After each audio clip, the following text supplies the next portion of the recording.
Good afternoon. We'll call this afternoon meeting of regular council, June 24, 2017 at 2 p.m. council chambers.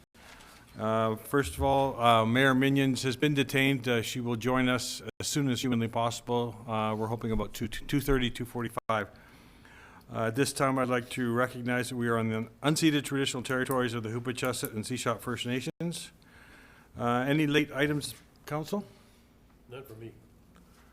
Late items, City Clerk? No late items, Mr. Mayor. However, we would like to amend the agenda to defer items E1 and E2 later in the agenda to allow for Mayor Minions and the presenter to join us. Thank you. I'll move to adopt with the changes. Seconder? Second. All in favor? Motion is carried. Adoption of minutes of the regular council meeting held 2 p.m. June 10th, 2019. So moved. Seconder? Second. All in favor? Carried. Public input period. This is an opportunity for the public to address council on topics of relevance to city council. A maximum of 4 speakers for no more than 3 minutes each will be accommodated. Roland. Could you state your name and your address for the records, please? Sure. Roland Smith, 2702 11th Avenue. Mayor and Council. In March 2017, the city received an inspection report of the septic system at McLean Mill. The inspection found that the system meets the requirements of field size and tank size to accommodate a 100-person banquet facility with commercial kitchen, and that the system does not show any signs of failure, but does require some minor repair which will take place shortly when the weather improves. After the city received the report, it was determined that the person providing it was not authorized by the ASTTBC to perform septic system inspections or to provide a professional opinion, and was later sanctioned by that organization for doing so. However, a banquet facility was constructed at McLean Mill based in part on this report. Over a year ago, questions remained about the status of the septic system, so the same unauthorized person claimed in December 2017 that they were in contact with local VIA health inspectors to discuss McLean Mill site. They indicated they have found no signs of failure and have no issues with the current system's operation. Fast forward to April 2019, and a thorough investigation of the various McLean Mill septic systems has determined that the main system is in fact in need of a complete replacement. The same system that was found suitable for connection of a banquet facility just over 2 years ago, and for which the necessary permits and septic system designs for this and other fields at McLean Mill are not on file at any government agency that has oversight. Over a multi-year period, by letter, phone calls, and in-person conversations, I asked several people who had operational oversight at McLean Mill to make sure that this issue was properly addressed.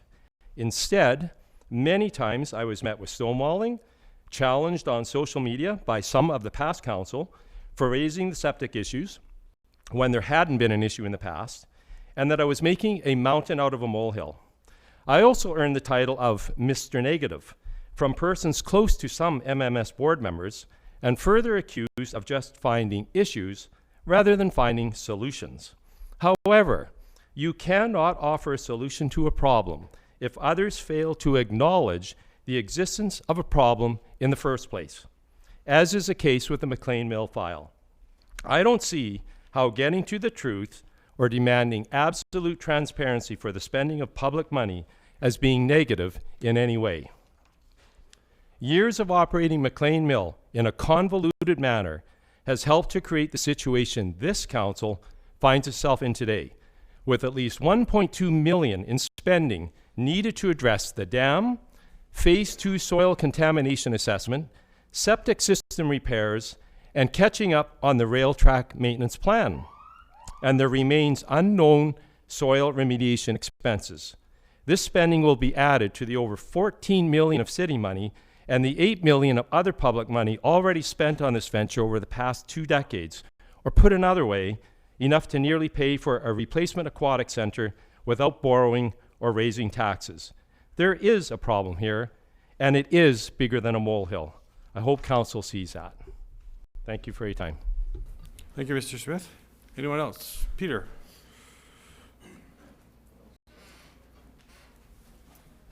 Welcome. Thank you very much for the opportunity to speak to you this afternoon. That's a very large and intimidating timer, and it's kind of dramatic too. So I will do my best to be quick. I'm Peter Wienold. I'm representing Theatre BC here this afternoon. I'm the president of Theatre BC. I also have Brent Ronning with me, who is together. The two of us are the co-chairs for what we call Main Stage 2019. Theatre BC is the umbrella organization for community theatre clubs such as Portal Players Dramatic Society, right across from you here with the Capitol Theatre. And we put on a number of regional zone drama festivals, and that culminates in the big Main Stage Drama Festival, which is we call it the Provincials of Community Theatre in BC. Best play winners from throughout the province have qualified to participate at Main Stage. It's the best of community theatre in BC.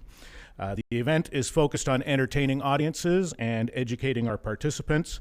And of course, the public is welcome to and encouraged to attend the performances, which will be at the ADSS Performing Arts Theatre. There are going to be 8 nightly marquee shows. We have workshops as well. Tickets to the shows are available online and in our box office. And what else? We expect Main Stage is going to attract over 1,000 people over the 9 days of the event here into Port Alberni.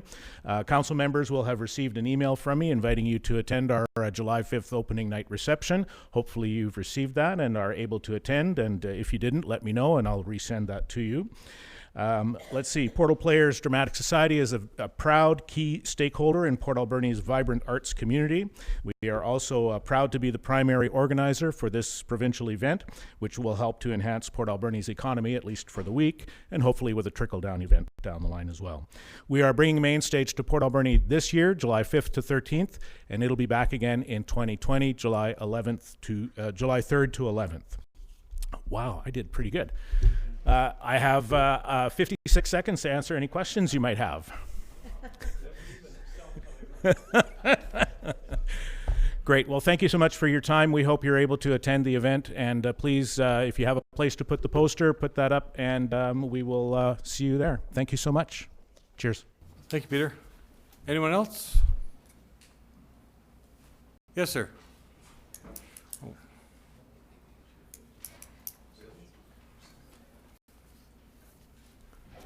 My name is John Adams, and I live at 5205 Batty Road.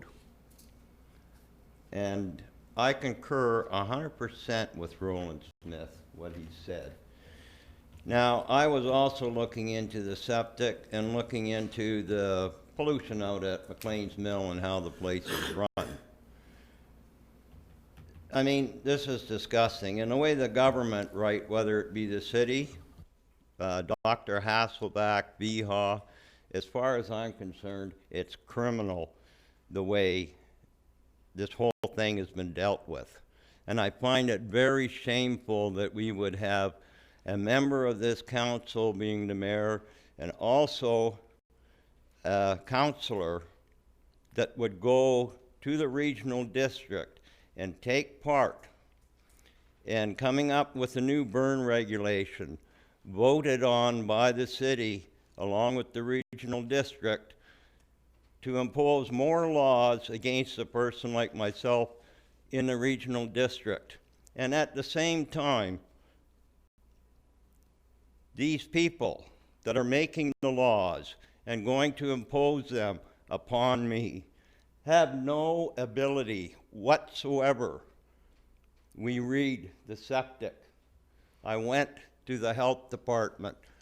This document is not right. The inspector is not licensed. I was told, too bad, we can do what we like. You know what? If somebody's going to put a rule on me, they're going to follow the rules. This city, it's disgusting what's going on. The place should be closed immediately. In fact, there should be an investigation. Why it's allowed that the government can make the rules, enforce the rules on your own people, myself, watch the clock. And then again, a person like me, when I go to the government and say, why is there no documentation? Why is the inspection phony?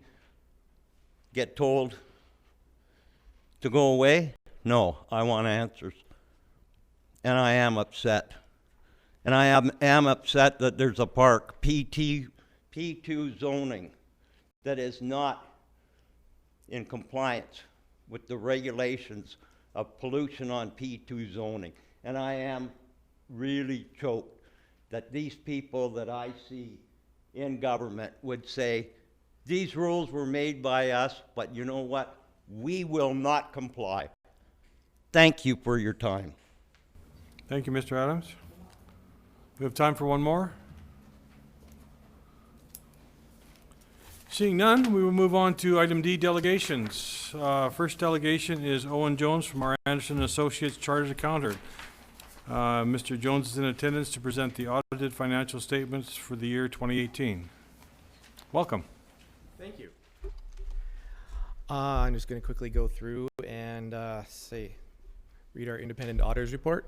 Rob Duncan sends his regards. He had already had a professional development course out of town, so he could not come here today. To the mayor and councilors of the city of Port Alberni, we have audited the financial statements of the city of Port Alberni, which comprise of the consolidated statements of the financial position as of December 31st, 2018, the consolidated statement of operations for the year then ended, the consolidated statement of changes in net financial assets for the year then ended, and the consolidated statement of cash flows for the year then ended, and the notes to the financial statement, which include a summary of significant accounting policies. In our opinion, the accompanying financial statements present fairly in all material respects the financial position of the city of Port Alberni as at December 31st, 2018, as results of operations, its changes in accumulated surplus, its changes in net financial assets, and its cash flows for the year, and then ended in accordance with the Canadian public sector accounting standards. The basis that we made our opinion on is that we conducted our audit in accordance with the Canadian generally accepted auditing standards. Our responsibilities under those standards are further described in the auditor's responsibilities for the audit of the financial statements section in our auditor's report. We are independent of the city of Port Alberni in accordance with the ethical requirements that are relevant to our audit of the financial statements in Canada, and we have fulfilled our other ethical responsibilities in accordance with these requirements. We believe that the audit evidence that we have obtained is sufficient and appropriate to provide a basis for our opinion. So basically, short form, the audit was performed. We found no irregularities. It's a clean audit opinion, so the financial statements were in great shape. Is there any questions? There's a million things to go through. Yeah, if there's any specific questions that anybody has. Councillor Polson. I have three. Go ahead. You can have mine. On page 27 of the agenda, on page 27 of the agenda, under investment income, we had budgeted $282,000 roughly, and the actual is $577. Just kind of curious. That's a good news. That's a good news. Yes, we audited it. The records are correct. I think it was just a better percentage on your investment. Anything there, as you asked, you would have to ask their director of finance exactly why that would such a big change. On page 35 of the agenda, I've been away for a couple months, so this may have already been discussed, but under trade accounts, under trade accounts, there's a $1 million difference between 2017 and 2018, and I'm just curious where that difference is. I'm suspecting it might be the sewage lagoon. Yeah, a lot of times with that, it's just a timing issue when the check runs are done. So this year it says there was no, so to be specific, you would have to ask your director of finance, but on our findings, it seemed to just be that there was a check run done close to the end of last year, whereas this year was a little further ahead. Right. So. And last but not least, on page 53, under miscellaneous revenue, and I know this question has been asked before, but refresh my memory on miscellaneous revenue. It's $911,000, and I'm just curious what constitutes the miscellaneous revenue account. Yeah, as off the top of my going through it, it says that you would have to ask Kathy the specific details of what's actually in that account. Well, Kathy and I are going to have a date later. Yes. Thank you. Welcome. Is there any other questions? Councilor Corbeil. Yes, on it's page 27, and I likely will be joining Ron and Kathy, I have a feeling, but I'll shoot this question out there. Under protective services, we had budgeted for just a little over $11 million, and the actual cost was $10,460,000, so $550,000 difference. Do you have any idea what caused that difference? There is a number of accounts in that one, and that we audited to get the specific details. I guess you would have to ask Kathy for the specific ones. Okay, a more general question, so just below that, under annual surplus, we had an annual surplus of $3,812,940. What exactly does that mean? Is there actually that money sitting in a bank account, or is that just some sort of accounting? Yeah, that's just an accounting number. That's not an actual amount that sits in a bank account. That just shows the annual surplus is the amount of revenues that you've collected during the year over top of the expenses that are reported. Then you have to take in consideration that there is a lot of tangible capital assets that were bought by the city during the year that doesn't get recorded. So that's not really an accurate figure of what goes into the bank. That's just an accounting figure. Okay, So. great. Thank you. Anyone else, council? Right. Okay, Mr. Jones, thank you so much. Yeah, thank you. Our second delegation is Mosaic Forest Management Group. They are in attendance to introduce the new company. Gentlemen. If I may just interject for a moment, I think there's a motion there that the auditor's reports be received. Oh, right. Second. All in favor? Thank you. Gentlemen, welcome. Thank you very much. Are you able to put up that presentation that we sent in ahead of time? Thank you very much. Well, hi everybody. I can probably kick it off here, or we can wait for the show. My name is Domenico Yanni DiNardo. I'm the Vice President Forest and Sustainability at a company you may have heard of only recently called Mosaic. And I'm here with my esteemed colleague Mark Leitow, Vice President of Operations, to talk to you about two companies you've probably heard of over the years and the affiliation that's recently been undertaken between Timber West and Island Timberlands. And what I want to point out with this presentation is just how much efficiencies and opportunities the affiliation brings, and also talk about where we operate. So Mosaic is on the coast of British Columbia. We'll see a map in a moment. And it is focused on second growth harvesting. All the areas we operate on are between Haida Gwaii and southern Vancouver Island and Souk. We also have some public tenure up in north of Campbell River in the Great Bear Rainforest. The affiliation brings together the ownership from 3 public sector pension funds in Canada, so we're a 100% Canadian company. The British Columbia Investment Management Corporation, the Alberta Investment Management Corporation, and the Public Sector Pension Plan out of Ottawa. We also have a purchase program which provides a lot of our volume through our partners and ventures with First Nations. Just gonna, would you like me to give you a copy of the presentation? Please, I apologize. Domenico.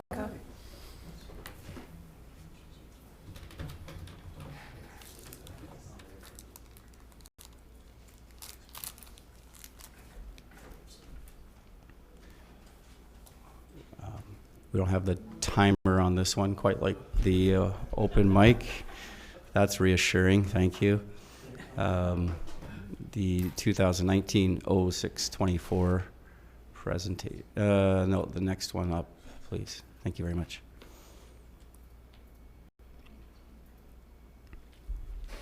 No, it was the one just before it.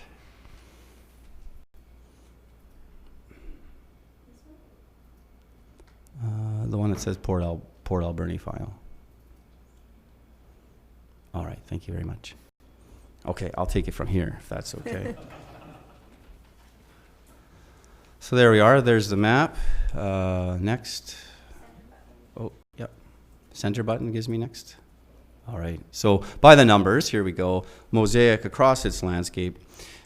Every day, quietly, before the birds rise, in most cases, there are about 3,000 people that go to work, directly or indirectly through our union and non-union contractor base. About 400 of that would be in the Alberni Valley, so it's a very important part of our timberlands operation. 100% of our timberland is certified. Over the years, thousands of hectares have been part of deals for parks and other types of trades. 10 to 12 million trees are planted every year. 2,500 local business partners and vendors serving the Mosaic and its contractors. We're the first forest company in BC to receive a certification around our relationship with Aboriginal businesses and communities. Last year, $13 million in property taxes paid, and over the last 10 years, over $10 million donated to communities and First Nations. So all of these are examples of our various values that underlie this newly affiliated company of two long, proud companies of Vancouver Island. Mark will now talk a bit more about our values and a few of the other programs we're working on. Thank you, Dom. I'm not going to take too much time on this slide other than on the safety and wellness side of things. One of the things we've done at Mosaic is we've sat down with our contractors and worked out some principles to live by. And so they are to be fit for work, be risk aware for every task, wear appropriate protective equipment, ensure competency for the task, use the right tools, equipment for the job in good repair, and stay out of the bite. And collectively, we're convinced if we can convince our workforce to do those 6 things, we could have a world-class safety performance in our company. And could we just go to the next slide, please? So one of our it's our highest priority, safety, and everyone says that, but one of the things that we really try and do at Mosaic is to engineer risk out. And as some specific examples with respect to Port Alberni, the next slide will show you some ways in which we're doing that. So we've added telematics technology to the entire fleet at Port Alberni, and starting in September, we're also going to begin what we call dispatch hauling. So that's where we will have a set of dispatchers that is actually assigning trucks, much like a taxi company might, to go to certain things. And in doing that, we'll be able to do 2 things. We'll have better monitoring of the equipment, i.e. the trucks itself, and secondly, we'll have better control over who's driving our trucks as well. Secondly, in the center there, that's pictures, one from the water and one from the land, of a small shoemaker dump that we have on the other side of the canal. And what we're hoping to do there is in September, with the affiliation and having more volume coming from both Timber West and from third-party people, like Purchase Program, we believe that we can start to utilize this site much more efficiently. It's sort of been on and off as we've been able to find volume for it. But because of the affiliation, we think we're hopeful that we can run this thing almost permanently. And in doing so, that will immediately take 10 or 25 trucks a day not coming through Port Alberni. So. And I think at that point, I'm going to hand it back. Okay, I'm back for a minute. Thanks.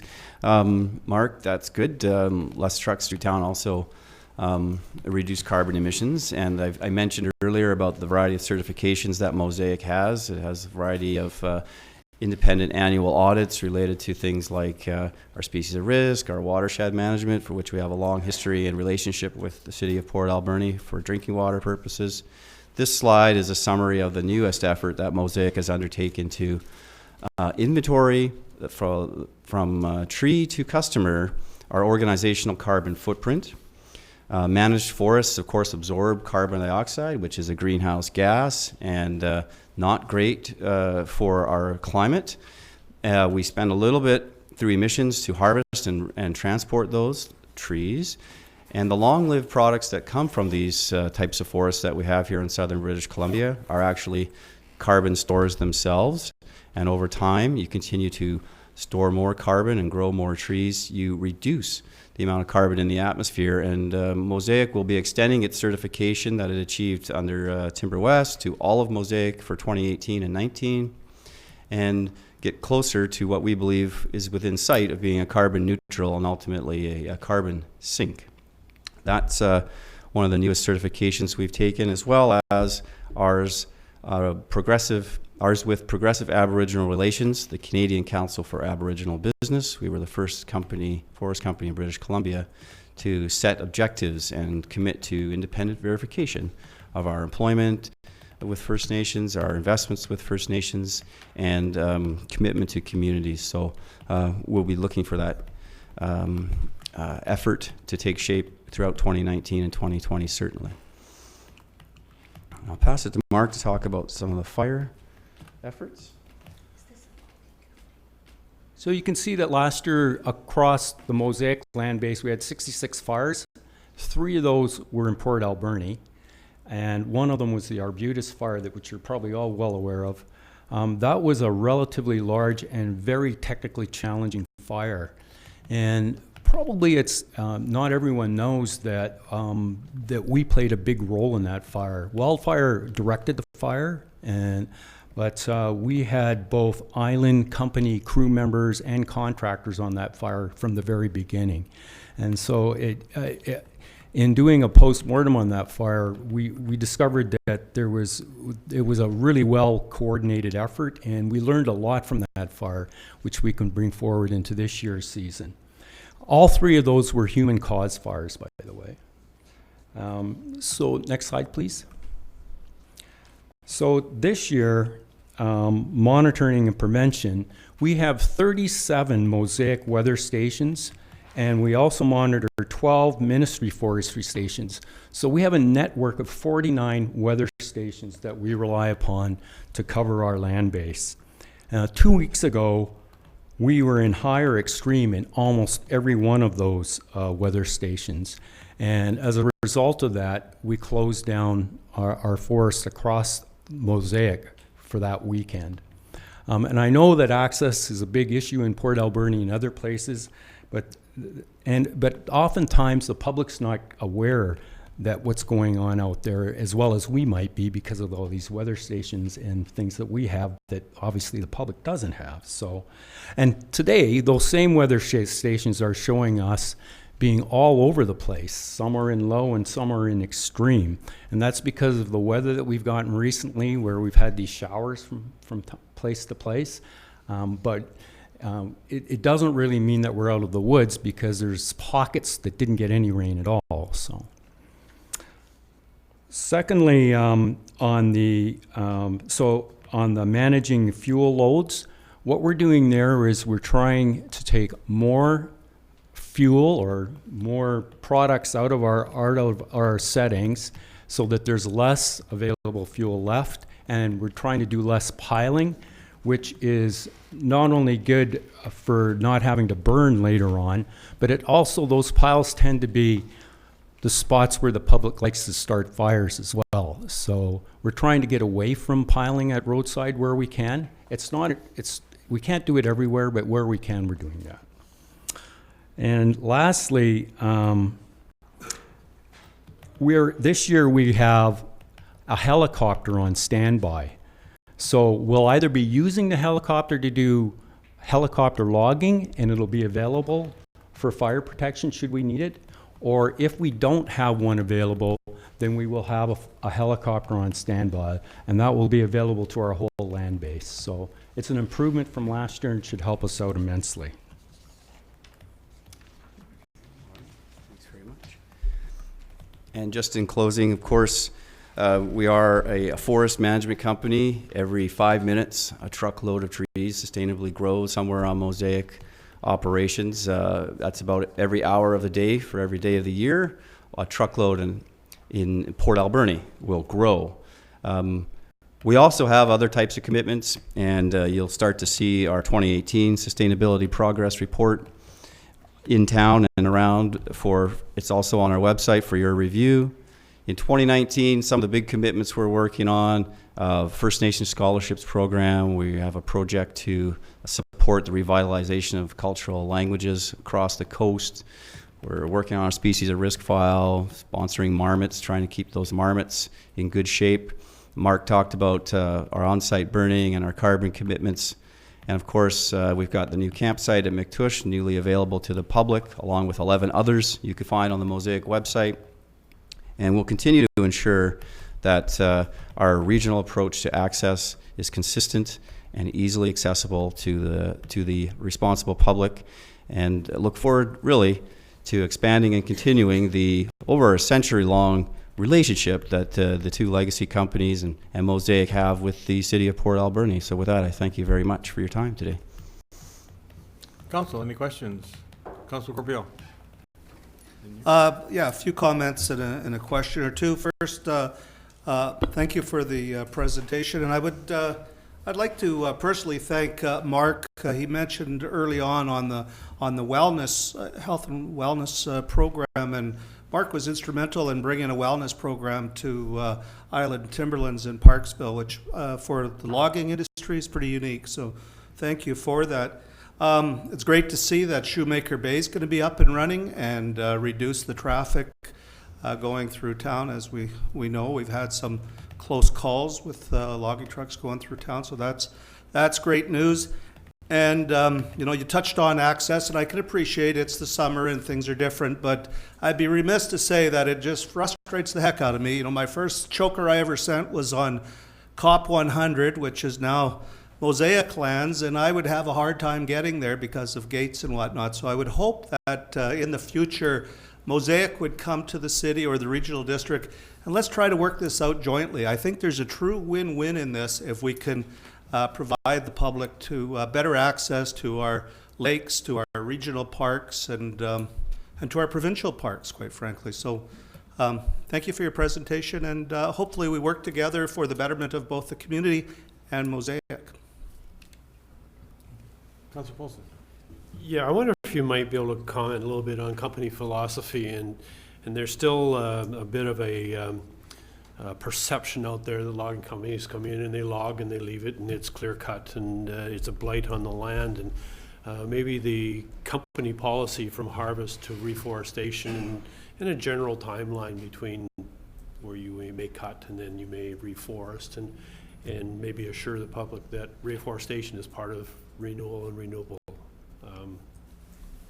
process. Sure. Always appreciate the opportunity to remind the public that all of our lands are reforested. 90+% of it is reforested in 8 or 9 months. It's certainly in our interest to reforest as quickly as possible to ensure we get the next rotation established as quick as possible before any of the other competing vegetation, including, unfortunately, some of the invasive vegetation that is a part of modern forestry, including in Port Alberni. We, like I said, rely on that truckload of trees essentially growing every 5 minutes across our land base. That is our business model, and if we don't have it, we don't have a business. Councilor Solda. Thank you, Mr. Mayor. Couple of questions. First, the pension funding partners. Is this the people, is it like a stock they buy into? How can you give me more detail on that? Sure. BC, Alberta, I think all the provinces and the federal government have pension fund managers for their public sector employees.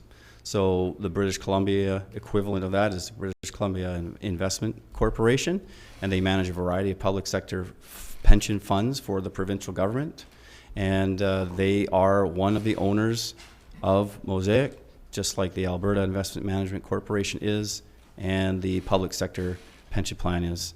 So 3 owners, they're all Canadian, they're all representing the constituents that make up public sector retirees and future retirees. A lot of companies do that, so they're basically like shareholders type of thing. Would you classify Yeah, it we like have that? those are our 3 shareholders. Those Okay. are the 3 shareholders of Mosaic, yes. Okay, and also when you were talking about the trucks and that, and having more, if I consult my notes, knowledge where they are in that, do you have GPS in the trucks too? Yeah, so we can track the truck completely. So we know how fast it's going, whether it's taking hard stops or rounding corners too quickly. But most importantly, that information can be fed back to the drivers in a meaningful and timely fashion so that they get some idea how well they're doing, which is something that's actually missing in our industry right now. And they're inspected by MOT all the time? So that all trucks are inspected on a routine basis by the government. In the case of our company crew, we actually do that inspection for them. So eventually we'd like to get to the point where we're doing that for our whole fleet. Nice. I love 10 to 25 trucks off our streets. Could you pass it on to the other companies too? Maybe they'll follow suit, because that's been a burn in this community for many, many, many years, as you probably are aware of. So. It'd be our pleasure to pass that along. And maybe you could show them our facility too, because possibly we can do some work for them. And then, as you say, keep the trucks out of Port Alberni. So. And also, Mosaic, regarding the access to your lands and stuff like that, do you have like a security team that monitors people going in, going out type of thing? I mean, it'd be perfect in case there's fires and stuff. We do. You do. So there is security all the time. Okay. And I think that's the end of my questions. Thank you. And thank you for your presentation. Councillor Poon. Oh, one more. Sorry, Councillor Poon. Okay. Yes, with regards to your trucks, do you have any cameras within the cabs or cameras that monitor the loads? We are going to be, we're just in the process of installing forward-facing cameras. Okay. And those do a couple of things, but if the truck is in an incident of some sort, it usually proves one way or another who was at fault. So that's one of the main reasons we're putting it on there. It's actually more for protection of the driver than it is the other way around, but it works both ways, obviously. What about cameras within the cab to monitor, say, the driver, whether they're tired or... So we have, we're trialing a camera right now that looks into the eyes of the driver. You can get that on a Mercedes-Benz, but you can't get that stock on a Kenworth yet. So that technology is not quite ready for the big trucks yet, but I think it will come. Thank you.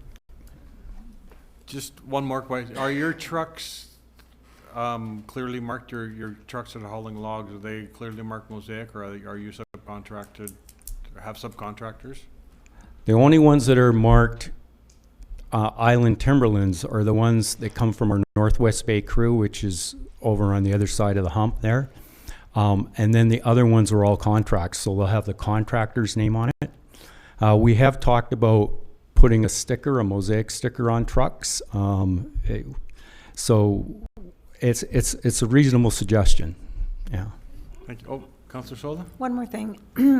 I'm really happy. I wish other the companies would come and communicate more with the public, because that was the problem in the past too, is the lack of communication from the logging companies, and it's really nice to, and I hope you do come back and update us on what's happening in that, because the public wants to know, and that's a lot of reasons why the public gets really angry, because they don't know. You know, the hearsay and stuff. So it's really important to come back and make that communication. So I just wanted to state that to you. Thank you for having us. Thank you, gentlemen. No further questions? Thank you. Great. Thanks, guys. Delegation number 3, Mr. Art Shambrook, in attendance to discuss city sidewalks, streets, and letdowns for wheelchairs. Mr. Shambrook.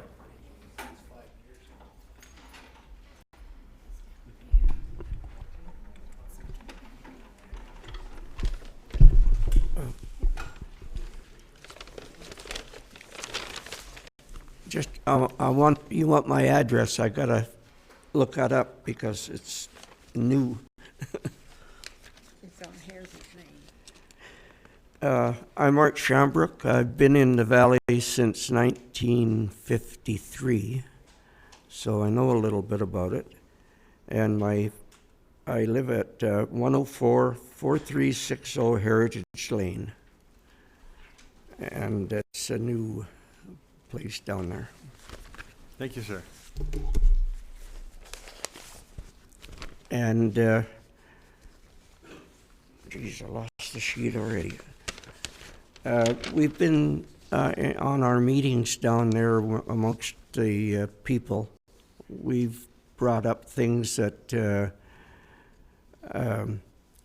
need fixing in this town for seniors. And I'll read it to you.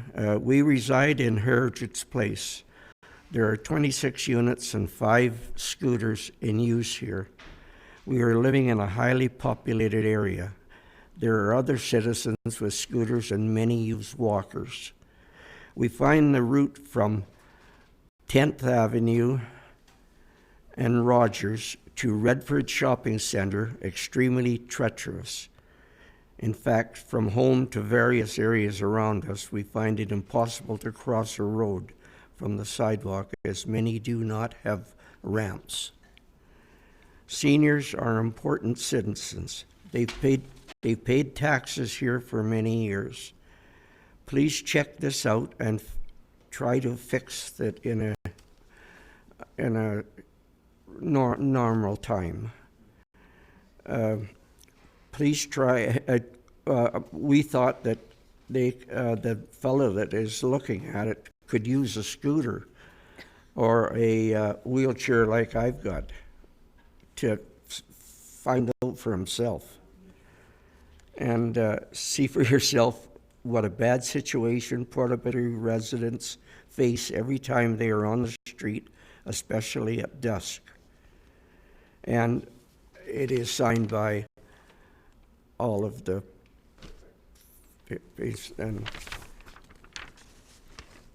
and I have a copy here from the manager of Heritage Place backing us up, and if you'd like to read it.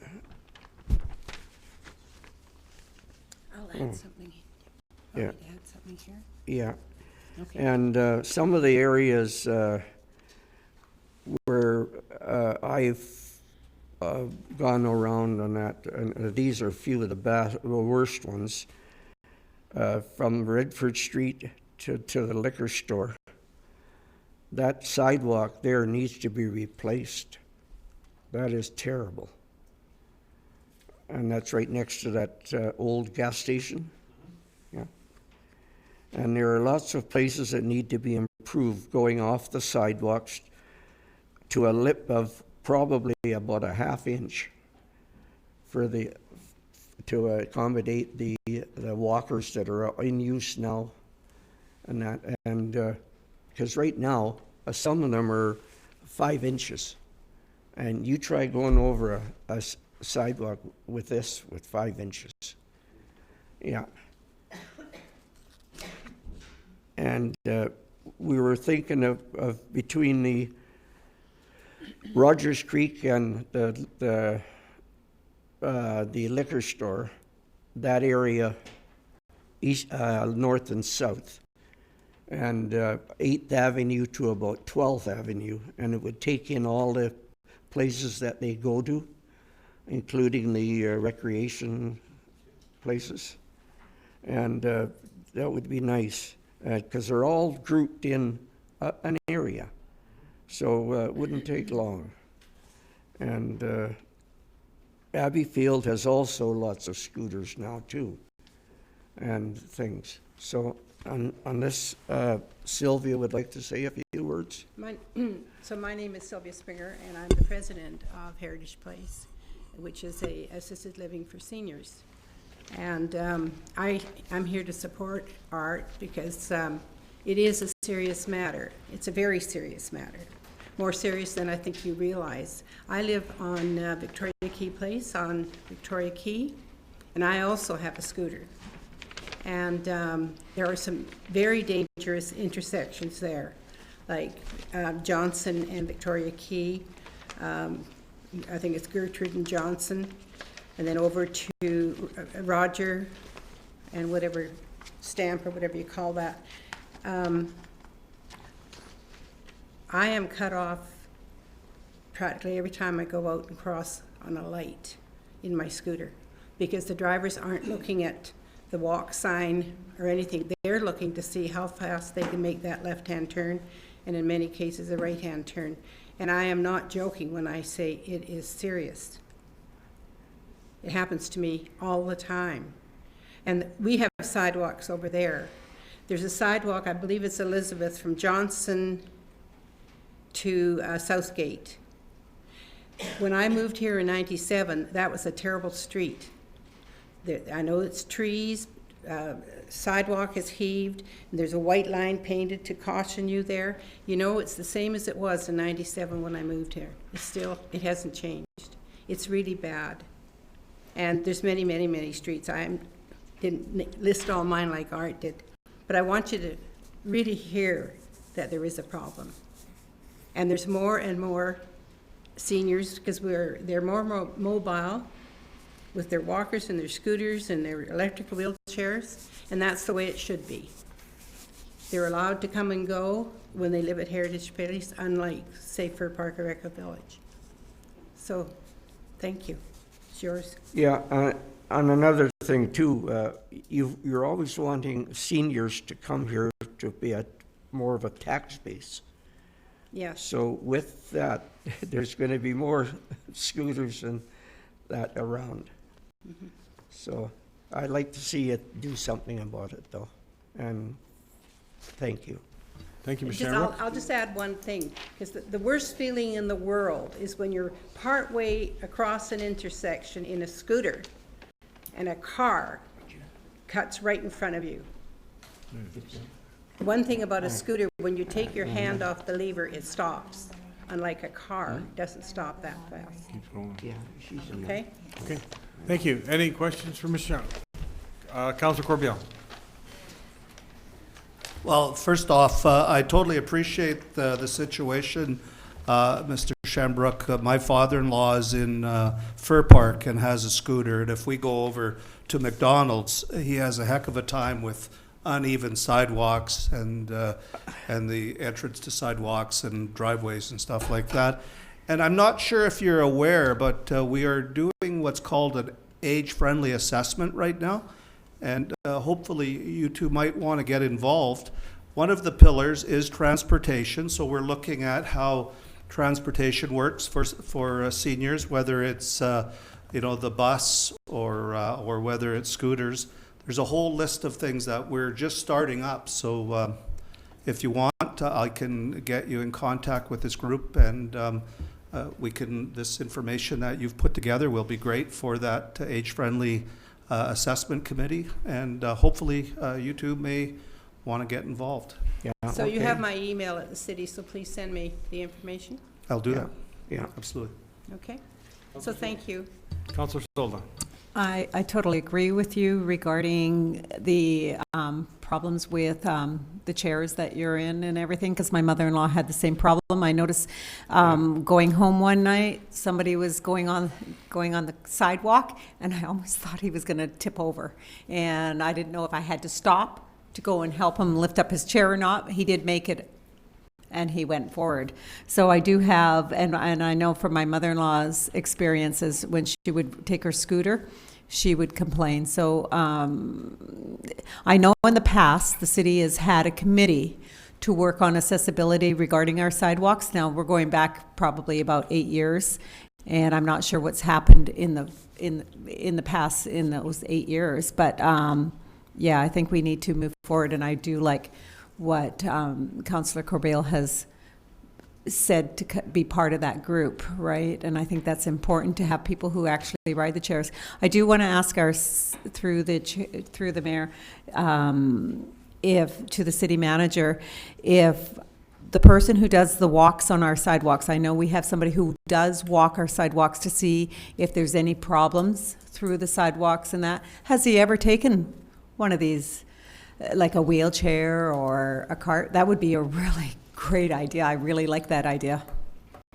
Mr. Mayor, I don't have the answer to that. Perhaps after the delegation, our Director of Engineering and Public Works can speak to that point.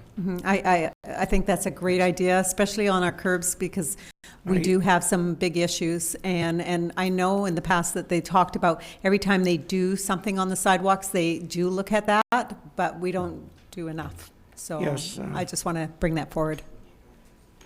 Well, that would be good there, but about 8 months ago, I came downstairs here and talked to somebody about the 10th and Redford. And I said all the ramps on all four corners were bad. And they did fix parts of 2, but there's still the others to do. And this is why I'm here. And like we do have an aging infrastructure, and sidewalks is part of our aging infrastructure, and I agree with you, because one day I could be there too. Yeah, we all could be. You're sitting there. And we're here now. Exactly. So you may as well fix it for me, please. You'll get there faster than you think. Councillor Paulson. I'm just thinking maybe to continue the conversation for another day as well with more information. Maybe our Director of Public Works could kind of maybe bring us a report kind of on where you're at with identifying those intersections, when and if improvements or total repairs might be made. And I know there's still some intersections that don't have ramps, right? Yeah. So, and also, while you're sitting here talking about that radius, maybe we as a city works group could do a thorough investigation of that radius, 2 blocks north of 10th, 2 blocks south, and plus the 10th Avenue Plus corridor. the 10th, yeah. Plus the 10th Avenue corridor. This is where we do with most of our walking and that. It's, you're telling me problems, but I don't really have a handle on exactly where they are and how many there are and what it's going to cost.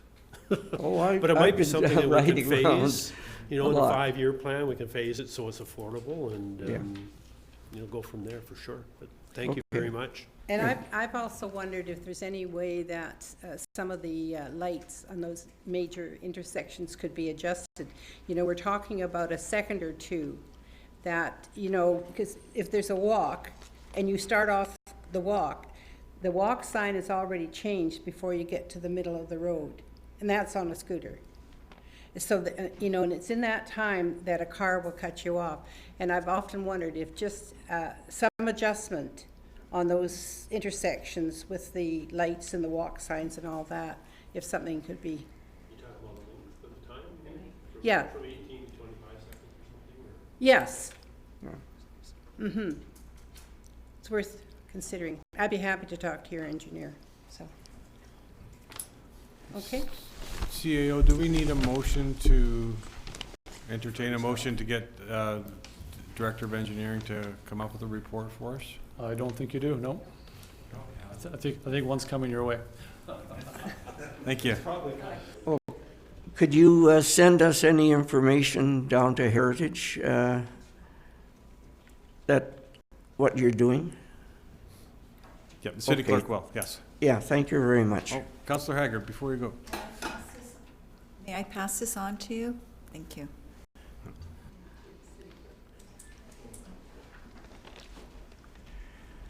So we ready? Yeah. Okay. So thank you very much for hearing. Thank you. Thank you our both. issues. It's a great job. Thank you. Thank you.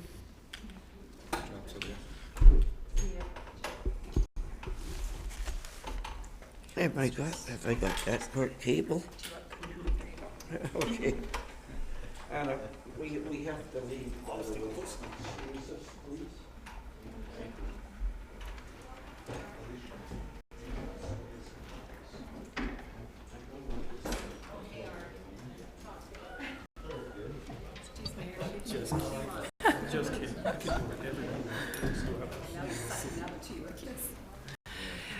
Okay, thank you very much, and thank you to Councillor Washington for filling in for me.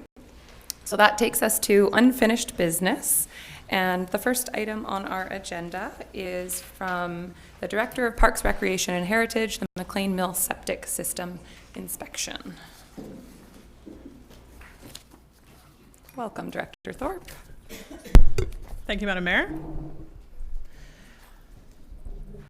So a certified inspector assessed the septic system and fields at McLean Mill on April 29, 30, and May 1st. The inspection process indicated that while some remedial work is recommended for each of the 3 septic systems at McLean Mill, there's no indication of domestic sewage entering into fresh waterways on the property. And I'd like to invite Tobin Laughlin up to the front to provide an overview of his inspection as well as his recommendations. Thank you.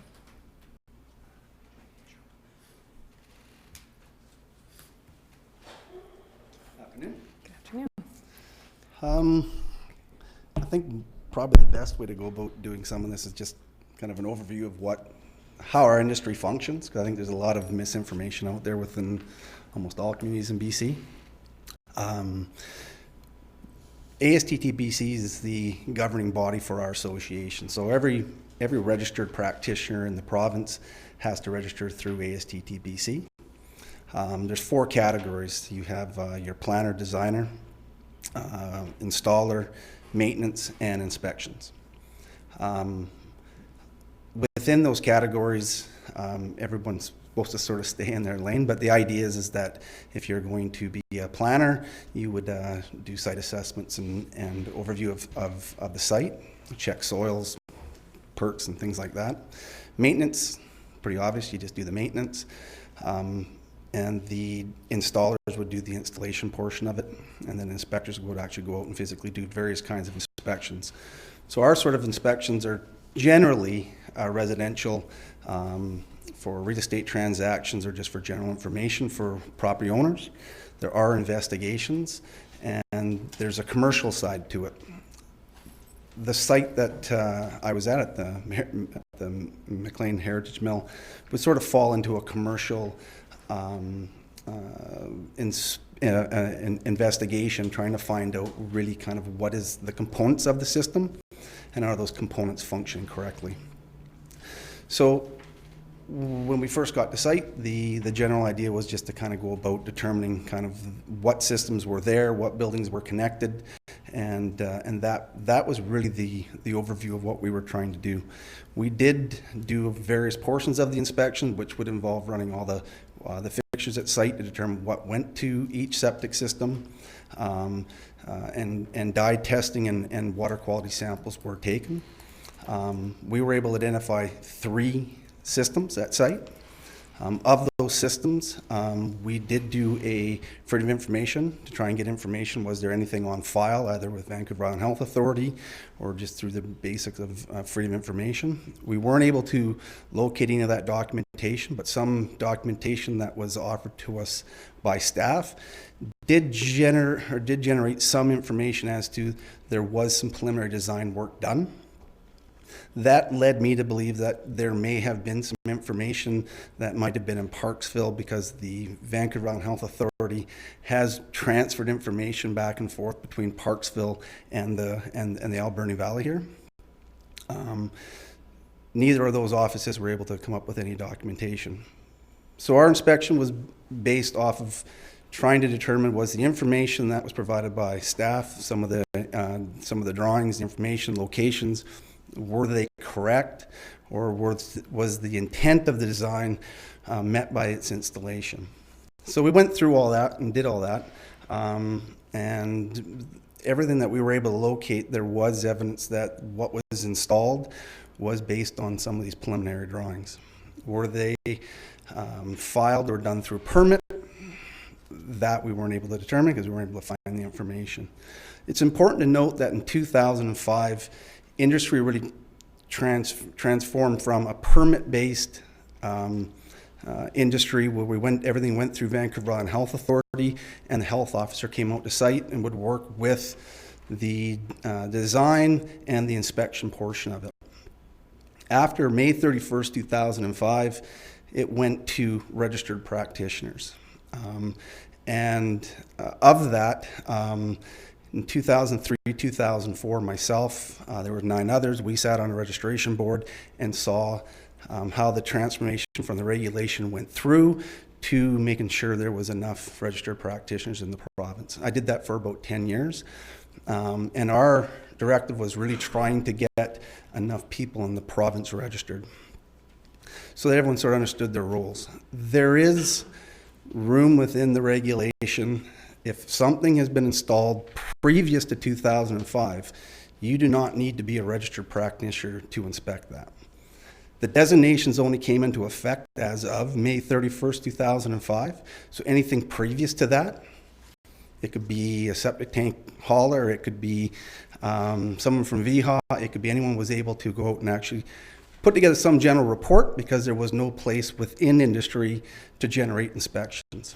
So the obligation for a system to be inspected by a registered practitioner is only for systems that were installed after 2005. I think that's pretty important to clarify. The installations of the systems that we were inspected all indicate that they were installed prior to 2005. So they would have been permitted systems through Vancouver Island Health Authority, of which then really anyone could have inspected. The importance of having registered practitioners is so that you actually have someone that we can prove that's been trained, can go out and follow what the industry standard is to be. And that was sort of how we were able to come to our conclusions of how to generate a report for the various systems. Amongst that investigation, like the report sort of states, we didn't find anything that would contribute to a public health hazard at this time. The only people that can actually come and say there's a system that has failed, it's not a registered practitioner. We go out, we make a recommendation. If we see effluent or sewage to the surface, we're obligated by Code of Ethics to go to the Vancouver Island Health Authority, and they are the governing body that would then put a cease and desist or put some sort of order to it. So Vancouver Island Health Authority is a partner in this. They're a big part of making sure that they protect public health. From our industry standpoint, we just go out, we work for the general public, we work for private property, and ensure that that portion of regulation is followed. And if we do find something, we're obligated to go to VHA. I think the report pretty much speaks for itself, so if there's questions to what we already found or anything you'd like to clarify. Thank you very much for that information. I imagine council will have questions, but that was a really helpful overview of what the requirements are and how the systems work, so thank you. Questions from council? Councillor Solda. Okay, a question on what you were saying about 2005. So everything that was installed prior to, would that be grandfathered clause or not? Or do they have to comply? Just we don't really call it grandfathering or anything. Yeah, no. From our perspective, is that if it's previous to 2005, it is controlled by Vancouver Island Health Authority. So they would be the ones that would actually be the ones that would say it's either functioning or not based on the permit information they would have. If there's no permit information on file, the system from industry standpoint and Vancouver Island Health Authority is that the system's existing, non-conforming. okay, so when the restaurant was not, it was done after 2005, or I call it a restaurant, but the cafeteria.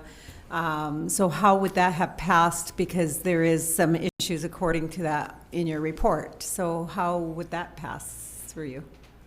From our perspective, I don't know how that went about. I know, having worked with various districts and cities, that the building department would ask for a sewage compliance, would mean that someone would have to come in and issue a report to say that the site or the usage, either increase in flow or what would be there for use, would need a report to justify that application for building or usage would be approved. So I guess I would have to go through the city to find out that information, basically. And that, Madam Mayor, I would like to know how that got approved if we have these kind of issues, because there is a lot of sewer and stuff when there is a cafeteria, restaurant, or however you want to call it. And also, Mr. John Adams was, you heard his presentation earlier, and I'm just kind of curious to know, he had said that the inspector who did the inspection is not licensed. Can you explain more about how that works? Do you know anything about that? I really don't know who the Okay. person was or what, but I do know that as far as our association through ASTTBC website, Vancouver Island Health Authority, all registered practitioners are listed and their designations are listed alongside that. Okay, and so on your report, I would like to go to page 63, everybody. I'm just going to take you through some, for an explanation on our report. Okay, oh yeah, so I already discussed the grandfather, so let's move on. Page 68. I have to look at my little notes here. So I have really, on 6.0, the conclusions and the recommendations, I actually wrote red flag. When you talk about the main system there are concerns with the visitor systems and that, and eventually it will be a health hazard in the future. And then you go, well, it can still stay where it is, it's fine. You know, as you go down and you read that, I'm getting, yeah, we have a problem, but we're okay. So it's really contradicts. Within the report, it explains kind of what what is happening at the specific time. So as the inspection was done, we found installation issues with the system. It wasn't necessarily a float design issue. So our perspective was there's some health and safety issues for maintenance, which is important to follow up on, because it'll be either staff or registered practitioner, pumper and haulers that actually have to maintain the system. So there were some issues with that. There was issues within the drain field as to just even the maintenance of its location. We have a lot of vegetation in that area where pipes could be broken by tree root, fallen trees, and just the general maintenance of the area.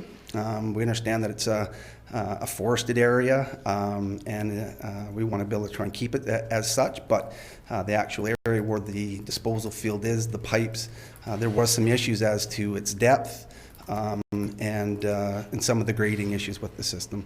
So I can't say that the system out and out needs to be replaced at this time. All I can say is that there are some concerns with the system as far as, again, with the safety and maintenance, and at the point where the drain field itself is in the future going to have issues with overgrowth of trees and roots. We did find some issues where you could see the pipe was bent around root and about to break. If it does break and comes to surface, then it's a public health hazard. Vancouver Island Health Authority would be notified, and then you'd be forced to either doing a repair or replacement. Okay, so when you talk about the tanks at the hatchery are concerned with the placements beside the lagoon, so I mean, so if there is a spillage, it goes into the hatchery, then we have a really big concern. Again, The same thing as what you said prior. right. It's existing non-conforming. The tanks are in the ground now, and from the perspective as those tanks were dyed, no dye came to surface. No dye came into the area of where the fresh water was. There's just standards of practice that outline what a registered practitioner from a design base should do. So from fresh water, we would be looking for all portions of the septic system, either tank, drain field, to be 30 meters from any point of breakout. In this situation where the tanks are located, I'm unclear as to when the bypass went in, were the tanks in place. All I was able to do is what I was able to see that particular day, and then do the inspection based on the dye testing of it. So from my perspective, code of good practice, from an installation perspective, would have been to try and keep that 30 meters from, but I don't know when those tanks went in. There's no information on it, and I don't know if that lagoon was there at that particular time. Can you, the city sends cameras in. Can you send cameras in there? Yeah, I have a camera. We cambered any of the lines that we can. We were able to put our camera in and locate. We were able to locate all the components of every system. Okay, so now you mentioned about the concert on here, about the washrooms and that. So basically, we should be closing any of our public washrooms on site, and there should be portable toilets if we're going to have 1,200 people on that site. I do this with homeowners as well. Okay. I've been to places where there's been large events. Septic systems, I mean, they're relatively forgiving. It's just when we get into large flows, it's not so much that it's what the ground can handle, and then there's a slow backup. Quite often what will happen is the septic tank in most cases can withhold the effluent that's there. Every once in a while you'll get some backup. If that's the case, then you've really exceeded the flow. So I'm not aware. It was never meant at the time when we did our fixtures, nothing backed up. Large events, I'm sure there's probably some hydraulic load that's placed on the systems, and we would suggest at that point, yeah, bring in some portable wash cars or toilets, just like I've told people with family functions as well. Well, I'm told they had some issues before, and the city had to do some repairs after one of the concerts. So I actually now, sorry. Councillor Solda, I just want to note that I'm not sure that's correct. And so I think we want to be cautious to speculate on what has happened in the past, potentially, without having formal information from staff. That's, okay. So this was McLean's Mill staff. So I'll just move to page 71, I think. Oh, I've just kind of lost my page. Sorry. I need to get to my notes. I'll wait and I'll come back to my notes. So I have next Councillor Corbeil and then Councillor Paulson.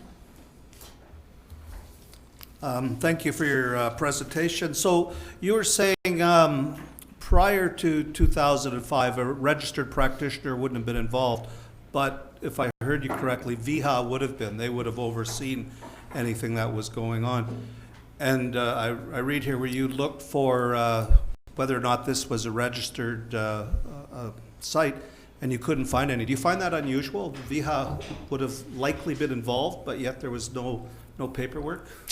Unfortunately, we request information on every inspection we do, and not all times does the information been retained. Paperwork gets lost. It's, I guess, just human or clerical error. We have now moved more to a paperless filing system, so we can do it electronically. Because I just know myself, I've dropped filings off in the early part of our new regulation, left it at VHA and didn't get a filing document back. The only way we were able to trace it was through the receipt. So good bookkeeping saved my bacon at that time. But VHA, again, when the regulation in 1960 sort of kind of came about, everything went through Victoria. So I've inspected systems that are, 1968, tried to find information. Sometimes I've been able to find it. Look for information in, 1993, 94. In some areas, they don't have it. So again, when we go back to it, what we try to do from our code of good practices is try to determine, does the system as it's installed meet the intent of a regulation? And that's kind of the only way we're able to go about it, because mistakes do happen. And in this case, that's what we were trying to do without any actual permit or registered information. Okay, and lastly, while it appears there's no imminent health concern, you do make some recommendations. For example, at the entrance where you say there's a high likelihood of a breakout. I don't know exactly what that terminology means, but it doesn't sound good. You're saying that should be replaced? Is that correct? That entire Yeah, I mean, field? I think at this point we're fortunate that we've caught it at a time when we can see that there's, I mean, we're looking at something that's, getting on to 15, 20 years old, where the area that it was installed in, probably the trees were the size of the microphone, where now we've got fairly large trees. And that's more, it happens fairly regular to where people have the best of intentions. This is a good area, it's out of the way, it's out of the public, and then the maintenance of those trees and above that drain field don't get addressed. So I'm seeing issues with the maintenance of that area based on what kind of growth we have with the forest in the area. Eventually, pipes are going to break, and then we will have sewage on the surface. And I believe the second recommendation you made was to move those septic tanks that are close to the hatchery. Is that correct? I mean, from a code of good practice, that's what we would look at. It's just because they are concrete tanks. All sorts of different kinds of things could happen where those tanks could deteriorate. We could have an earthquake. To try to protect that fresh water, we would look to try and move them 30 meters, but there's nothing in law that states that they need to be moved. Okay, good. Well, thank you very much. Thank you. Councillor Paulson. I'm probably just going to echo a little bit of what Councillor Corbeil just talked about in there, and I'm just paraphrasing, but no public hazard at this time. And what I'm trying to get a handle on is timing. You've indicated that the visitor center system needs to be replaced, and I'm trying to get a handle on when we as a city, we need to plan out and finance and figure out what costs are and actually figure out if we're even going to do it. But I'm a little unclear when you say no public hazard at this time, but it's suggested that we replace the system. Are we good for a year, 6 months, 5 years? I know you don't have a crystal ball. Yeah, I was going to say, if I had that crystal ball. I get that, I understand. My recommendation is I'm I trying would to get a sense of yeah. urgency. Like, does this need to be done tomorrow, or do we have? From a public. Your answer would be yes, I would suppose. Well, because again, we're looking at the Health Act. So the Health Act states if sewage comes to surface, it needs to be replaced. My concern is that there's definitely pipes in that drain field that are, if they just weren't broken at the time, but we're on borrowed time with that for sure. Are there questions from other councillors? Okay, Councillor Solda, did you have follow-up questions? I do. So I'm sure this is more for the city. So if we know that something is wrong there and something has to be replaced, this is to the mayor here, how are we not liable if there's something in the future that does happen? If we don't go forward and we don't know what we're doing yet, and we don't know the cost of fixing and mitigating all this that is in this report. And this is this is past too. So I'm just kind of concerned on the liability and on this. And I know land, labor, and law goes in camera, but. Yeah, so maybe our CAO, if you could just give us a quick overview of your recommended next steps. I know the report outlines it a bit as well. So next steps, and if you have any comment on liability at this point, or we probably want a separate venue for that, but if you have any general comment. I think in a very general sense, the city moves a lot of liquid waste every day through pipes, and we hold volumes of it in different areas. So the city has, exercises due diligence, and when we know there's an imminent issue, we budget to get to that right away. And you know what it's like when we talk about aging infrastructure. This is aging infrastructure. And I'm hearing Mr. Laughlin say that it's not a health risk today, but he's recommending that our attention not lapse and that we move forward. So I would suggest that we ask Mr. Laughlin any other questions we have, but not when should we repair that, because I think he's told us it's your choice, not his. And Dr. Hasselback's in the room. I would ask him the question, as he does represent the regulator. So the agency that tells us what we have to do, and he can inform us what we must do and maybe what we should do. How's that for a political answer? Yeah. It's excellent. Thank you. I think that's very helpful. And are there any further questions from councillors? Okay. I want to really thank you for coming. And the report, for myself reading through it, it sounds like you've given us a really good idea of the prevention work that needs to be done. I was happy to see that there is no imminent health concern, as that's what our concern really was that triggered all of this. We had heard some concerns, and we wanted to make sure that we did our due diligence to make sure there's nothing huge that needs to be done today, but of course there's always work to improve the system and make sure that we don't get to a point where there is something immediate that needs to be done. So thanks very much. Terrific, thank you. Okay, Councillor Solder, would you like to move receipt? I'll move that we receive the report as presented. Is there a seconder? Okay, seeing no questions or comments, all in favor? Carried. And item number 2 from Dr. Paul Hasselback. And Dr. Hasselback is in attendance to provide comment on the McLean Mill Stage 1 preliminary site investigation report. And this is at the request of council, and of course also relevant was the last topic of conversation. So I will just turn it over to Dr. Hasselback. Thank you, Your Worship and Council, and pleasure to be here. I want to commend Mr. Lachlan. I thought he did an excellent job and I will comment on the septic fields initially. And then basically what I've been asked to do is take a look at a very short report. It's only 954 pages. Literally several thousand laboratory reports have been undertaken, and try to synthesize that down into something that's a tangible piece that you can bite into. Really easy to jump to a single point and sort of say, that's scary. And I'm going to try to pull you back a little bit and sort of put this in context of what's scary and what's not. Let's see if I can get this to go forward. Thank you. Not the arrow. Okay, 2 very distinct issues. One, which we've just been talking about, what is the current usage and ongoing site activities that actually could contribute to any problems. Sewage is probably the prime example that I can give you. And there is no choice. There's no discretion. You must comply with all the existing legislation requirements and ongoing operation, as would other individuals who own and operate a property. Okay, that's an easy one. The second one is the previous site use that could impact persons or the environment that are in proximity to the site, which is basically past site contamination use, and what is the risk to people coming onto that site.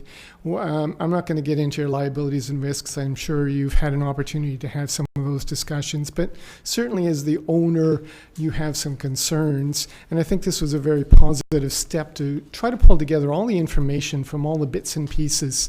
And as Mr. Lachlan demonstrated, there's bits and pieces of information all over the place, some of which may be missing, some of which may have been collected in one location, but rarely is it brought together in a fashion that anyone can take a look and sort of decide, you're okay, or you got to do this.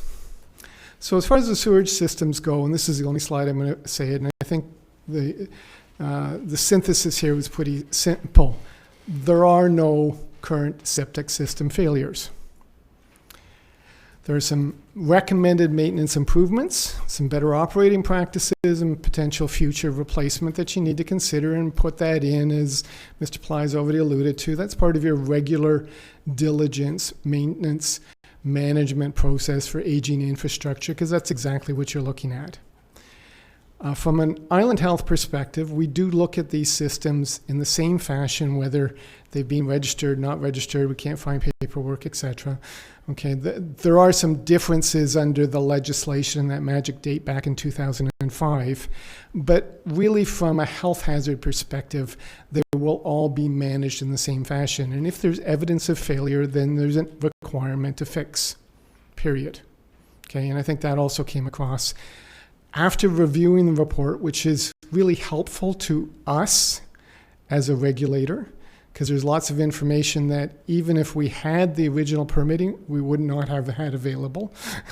So that's really helpful. We have a really good understanding of those systems, and there's no action that's required today, period. Okay, there may be in the future, but we also won't come along and tell you, you've got to do this because it's going to fail next year. Okay, that's your responsibility to decide. But we do appreciate all that information and puts it in context that there are no actions that are immediately required on this site. Okay, jumping to the past site operations. We have a facility that was in operation for over 50 years, last actively utilized about 50 years ago as well. That magic formula up there, risk is equal to hazard times exposure, is what we use when we're looking at any sort of environmental or health assessment. What that 954-page document does is talk an awful lot about hazard. It tells you what's there. It talks nothing at all about exposure and does not contextualize that into risk. When I, as a health professional, am taking a look at this, I'm actually looking at risk, which means we need to understand a little bit more than just the hazard. But until we had clear documentation of what those hazards potentially were, what we do know and what we don't know, then it was really hard to actually take a look at what the risk of this particular site is. Generally speaking, when a risk assessment's undertaken, it's a fairly precautionary approach. There's a no effect level, which is taken from toxicology, that's applied to the most sensitive, could be animal, plant, could be a human, and then some reasonable safety factors added to it. So where you see the levels that are in use, take some confidence.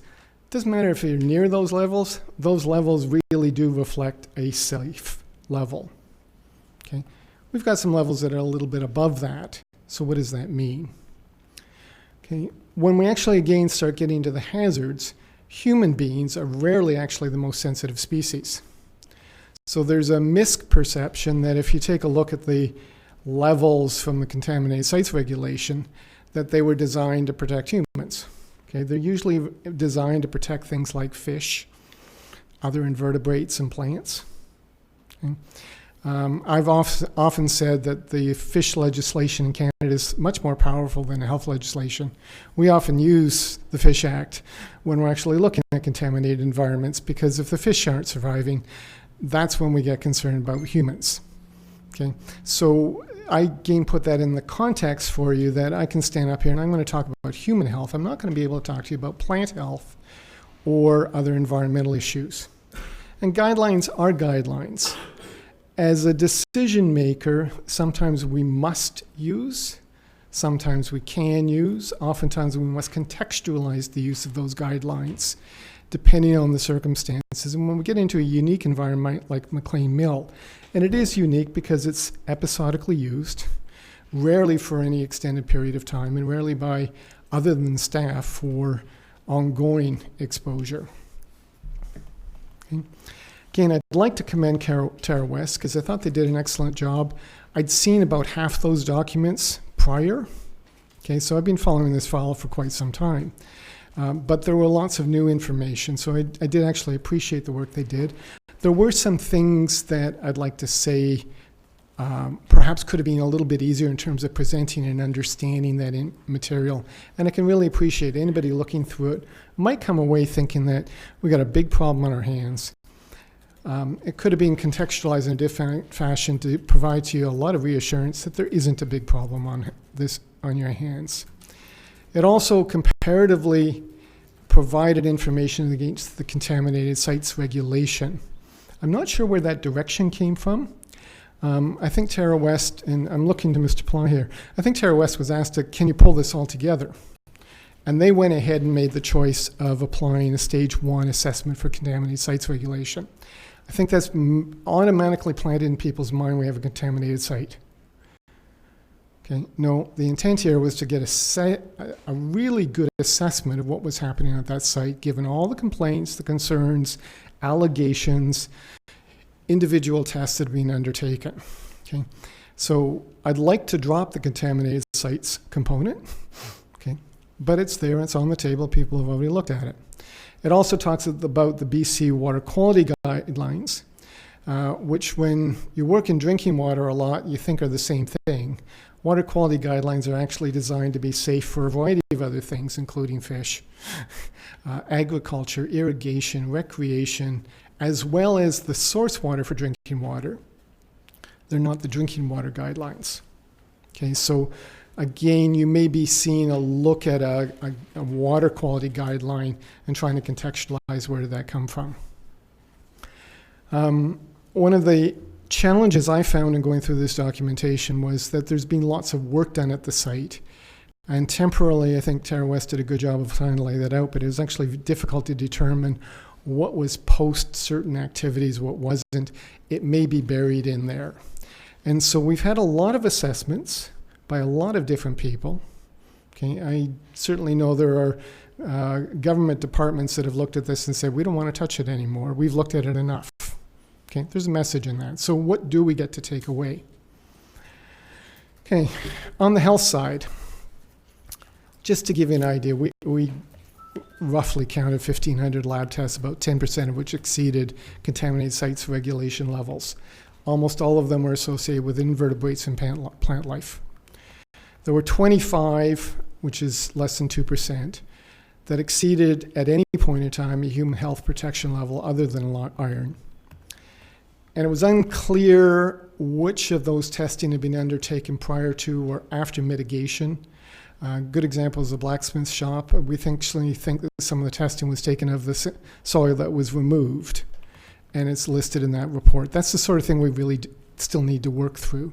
Okay, the whole idea behind mitigation and remediation is actually to reduce the risk that had been identified in the past. We found exceedances to health guidelines for lead, arsenic, and cobalt.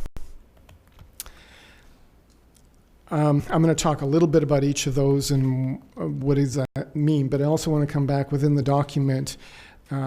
There's lots of acronyms, hard to follow again in the acronyms, and I do appreciate that. But the AECs are areas of environmental concern, and it wasn't based upon what's happening today. It's based upon whether at any point in time a test had been undertaken at a particular location and an exceedance had been found. And then automatically it was given the label of area of environmental concern. Fair enough. There were things that had happened there. And then the areas of potential environmental concern, actually I didn't even lay that out for you. It's area of potential environmental concern were areas based on historical information.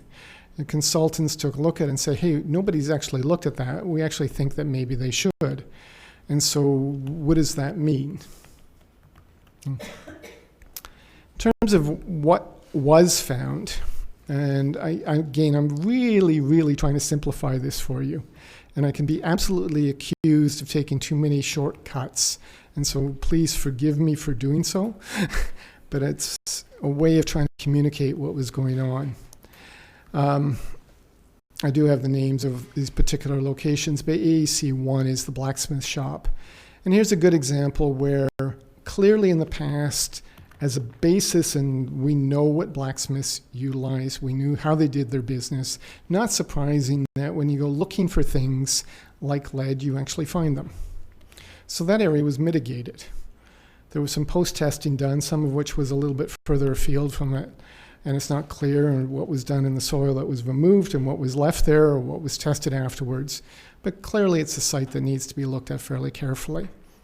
I think we have a grease pit and I've forgotten the name of the other one. I can't even remember which numbers are there, where there might be some questions on organics in the past. A little bit of lead located again in the boiler areas. Again, none of this was a surprise, not that you want to find it, but it's not surprising information. We have one flagging of arsenic out of all the testing that was done at one site. That should be pretty reassuring. We have lots of cobalt identified, and interestingly, and hopefully I put this in, and I may not have, and I apologize for that. The cobalt levels were all just slightly above the level, and there were actually testing done in areas where there really wasn't any work activity occurring. This is probably just a baseline activity in the background, and while it exceeds the contaminated sites regulation, within the contaminated sites regulation, it basically says you can adjust these guidelines based on your background levels. Okay? No reason why we should define cobalt specifically from an industrial perspective that I could think of. Okay, particularly not such wide spread distribution, except for the fact that it's part of the environment that pre-existed the site that was there. I'm okay dropping it because cobalt actually isn't a human health issue, despite the fact that they put in a human health level. Okay. The main site contaminants of concern I've listed in there. This is what I can't remember what I put in my. You find them appended, trying to give you a really brief breakdown to give you a rough idea. We tend to look at two things. One is those that get exposed at one point in time to usually fairly high concentrations and develop some sort of illness, and those that get exposed to perhaps lower concentrations continuously over a very long period of time and may develop health problems as a result of that. Okay. Most of the time we're looking at guidelines established based on the latter, i.e. people who are continuously exposed over a long period of time. That's got a lot to do with this risk assessment. Okay. I've listed some nasty words up there. People don't like dioxins of furans or polychlorinated phenols, and you put them into acronyms and they sound twice as bad. Oh, I did want to mention iron. Iron is up there. When it is consumed in an elemental fashion by infants at very high concentrations, it's a concern.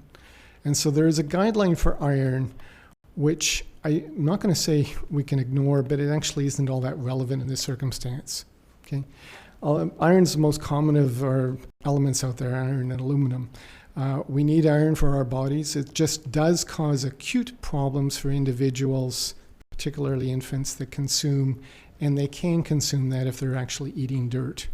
Okay, we do have a situation, which was not far out on the West Coast, where it was one of the driving issues where we actually did act upon a site that was an old iron mine, and a combination of iron and arsenic and concentrations that were about 5 times higher than we're looking at here, just to give you a context and for the iron component.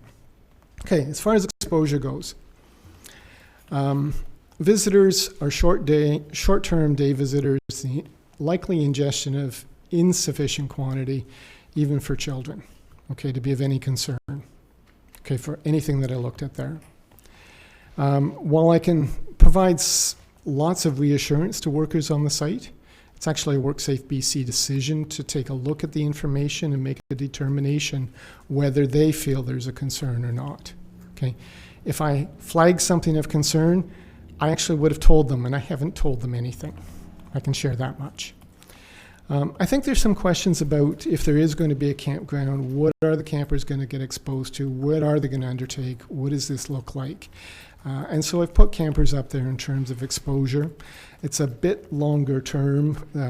I'm not identifying anything that I'm particularly concerned about from a chronic exposure perspective, but the campground is a relatively new function. There are other questions I think that come forward, and I have a recommendation about that. In terms of the neighborhood, the exposure pathway, if there's any, is predominantly going to be through groundwater movement. I'm going to be pretty bold and not political at this point in time and say there's a lot more risk to the neighbors associated with the transportation traffic going to and from that site than there is from anything coming off that site. And I'm not suggesting closing down the transportation of it. Okay, I'm just trying to put this in context so there's an understanding around this table. Okay, I do think that there are some questions, okay, but they're not huge questions. So just in concluding, and again, my apologies for really trying to make it short for you. Okay, Terra West actually did do a pretty good job, but there are some areas of unclarity about the mitigation and ongoing concerns. If I was looking for additional work, that would probably be a good way to present the report. Okay, and I'm not suggesting that's what they did. They did identify some sites that may warrant further testing. In particular, and I'm going to flag a few of them that I think that we need to get some answers to. And again, Terra West did a good job of identifying this. That the site has already been subjected to a variety of previous reviews, many of which were incorporated in, many of which already have alluded to what work is already being done to make this a safer environment. I did not, going through this report, identify any imminent health risks that warrant immediate action. I do think that while there's good characterization of some of the sites, there are still some questions. But a full health risk assessment isn't warranted, just as I wouldn't consider this a whole site from a contaminated sites regulation. That's not my responsibility. Okay, I think that some of the locations on the site, perhaps we need to be having a bit more discussion about. I do encourage that if going forward that health be involved so we can actually provide some suggestion to resolve some of this. Where there are substantive changes to the site utilization, there probably does need to be a better methodology for reviewing what those impacts are in advance. Okay, and here's a good example on the sewage. If you are going to bring in a campground, or if you are going to be using it for other purposes than it was originally designed for, those agencies that may have had a comment initially did not have that information available to them. So if there's no understanding that that could have happened, where you're changing the use of the site, you need to bring them back in and sort of say, if we plan on doing this, what exactly does that mean and what are the implications? We don't have flow rates for the sewage systems. We don't know how they're going to connect it to the campground, those sorts of things. I think you've already identified that flow rates are important. We're lacking that sort of information anyway. So again, I'm just trying to bring it in context with you. If you're going to make changes to the utilization of it, be sure that those that have an interest in the site may come forward. Okay, in terms of, I put them as points of consideration.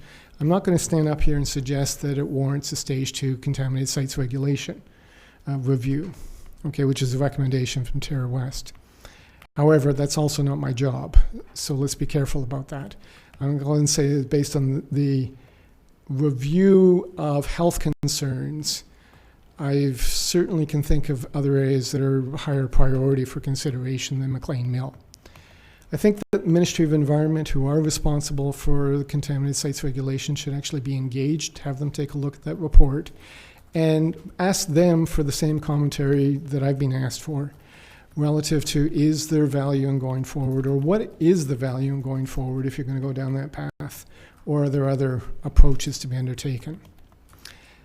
I've made a suggestion here that I think that, and as I say, I've read a fair bit, okay, and I'm still not clear on some points that may actually be clear.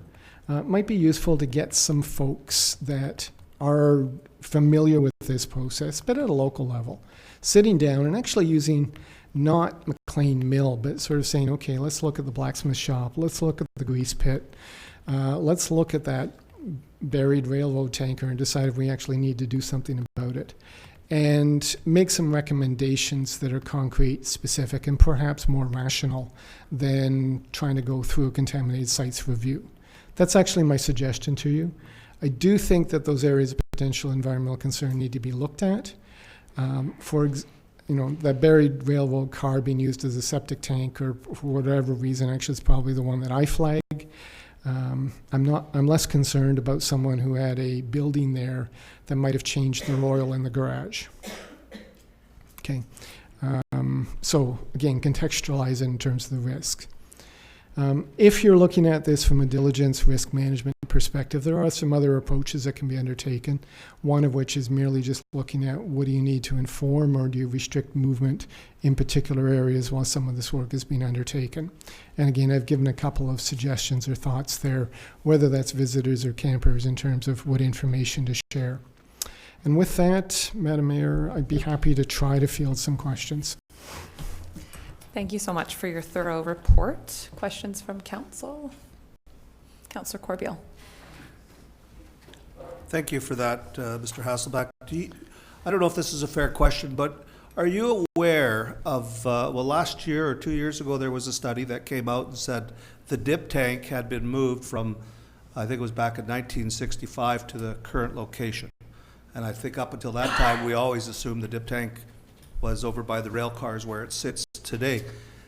And do you know if anybody's ever done any study or any contamination reports on the area it was supposed to have been at prior to 1965, and I suspect they would have used pentachlorophenols as a wood preservative in that period of time.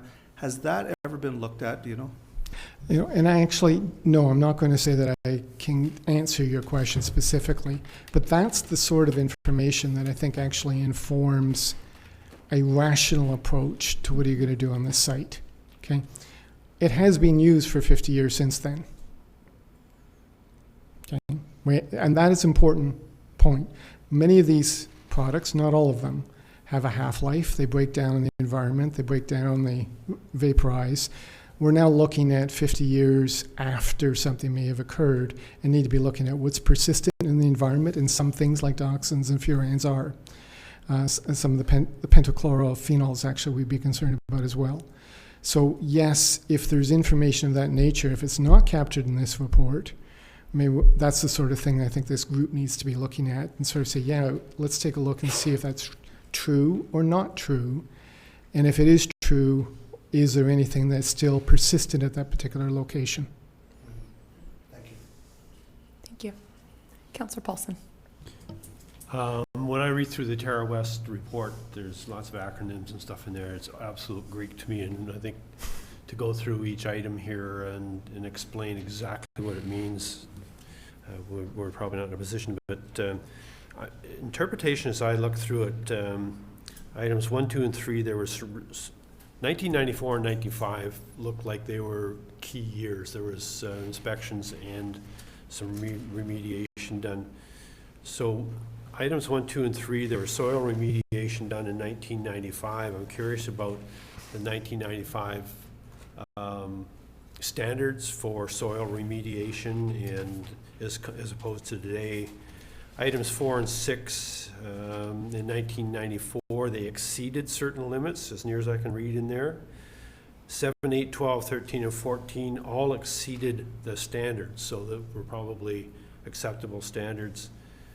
Number 16, there was an oil spill and remediation, and I'm curious to find out what that may or may not have entailed.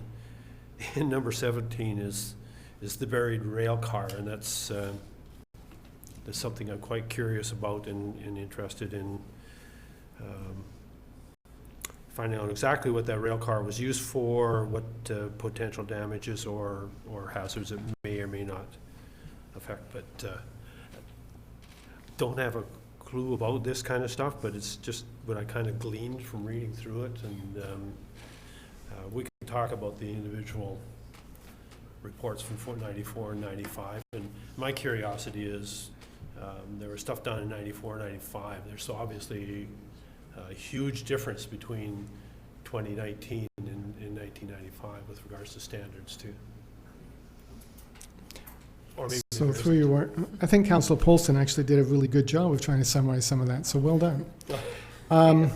This is where I strongly recommend there be a sit down, perhaps in a less formal setting, with the Ministry of Environment. And I suggest that's something your administration should be doing, and sort of saying, okay, what do we need to be looking at here? Have standards changed? In some instances, yes. Some instances, no. Okay. We actually knew an awful lot back in the 1990s. You know, there's often a perception that things always are getting stricter and stricter. That's not always the case. There's the occasional one that actually goes up too. One of the things that has changed considerably over the 1994-95 testing is the laboratory capacity to be able to give you a number at much lower levels is greater. Greater in the sense that it's able to detect lower concentrations, so it actually reports out a number, whereas in the past it might have said less than the detection level. Okay, that shouldn't be interpreted as evidence that there's an ongoing issue, only that the lab has gotten better at being able to say, here's the precise level. Okay, and I'm going to pick on the event at the mill pond where the dam broke, drained out, 3 sediment tests were undertaken. Interesting thing to have done. It actually gives a sense of what's down at the bottom there. 2 of them have no dioxins available, and one of them actually has a level that is slightly above the sensitive sediments level, but below the regular level for contaminated sites. Okay, regulation for fish habitat. It's based on fish habitat. That's reassuring. It's actually not a sensitive sediment where it was taken from, so it actually doesn't meet the criteria for a contaminated sites regulation that something needs to be done. I know it's been interpreted that, oh, we've got dioxins, we've got problems, we've got major issues, but if you actually look at that particular value, it's because our testing capacity is actually pretty good. And what's really reassuring that in an area where I'm not being surprised to have seen test results that were higher, that they were actually as low as they were, and 2 of them were low below your most sensitive cut point or guideline. And that's where I really come back at, have some people who really know what these numbers mean, taking a look at them and helping provide some advice to you about what needs to be done, because there's not a lot there that suggests you've got a real problem on your hands. Okay. Thank you. Councillor Haggard. Thank you, Madam Mayor. As Ron indicated, in 1994, there was environmental stage 2 testing completed at the site, and as a result of that testing, soil remediation was done at the site. So you did a very good job of getting that information. So I'm glad to hear that there's no immediate emergencies at McLean Mill, and that we can move forward, and maybe we can ask staff about next steps and what we should do, if we should go to the Ministry of Environment, or what our next steps should be. Thank you. CAO. Madam Mayor, if council has no more questions, I've gleaned some recommendations out of Dr. Hasselback's presentation. Were there any further questions from councillors? Okay, seeing none. I just want to really thank you for coming today. It was challenging to read through the Terra West report and really try to determine if there was a public health concern or not. So thank you for putting some context to the information, and your comments around WorkSafe actually were really helpful as well.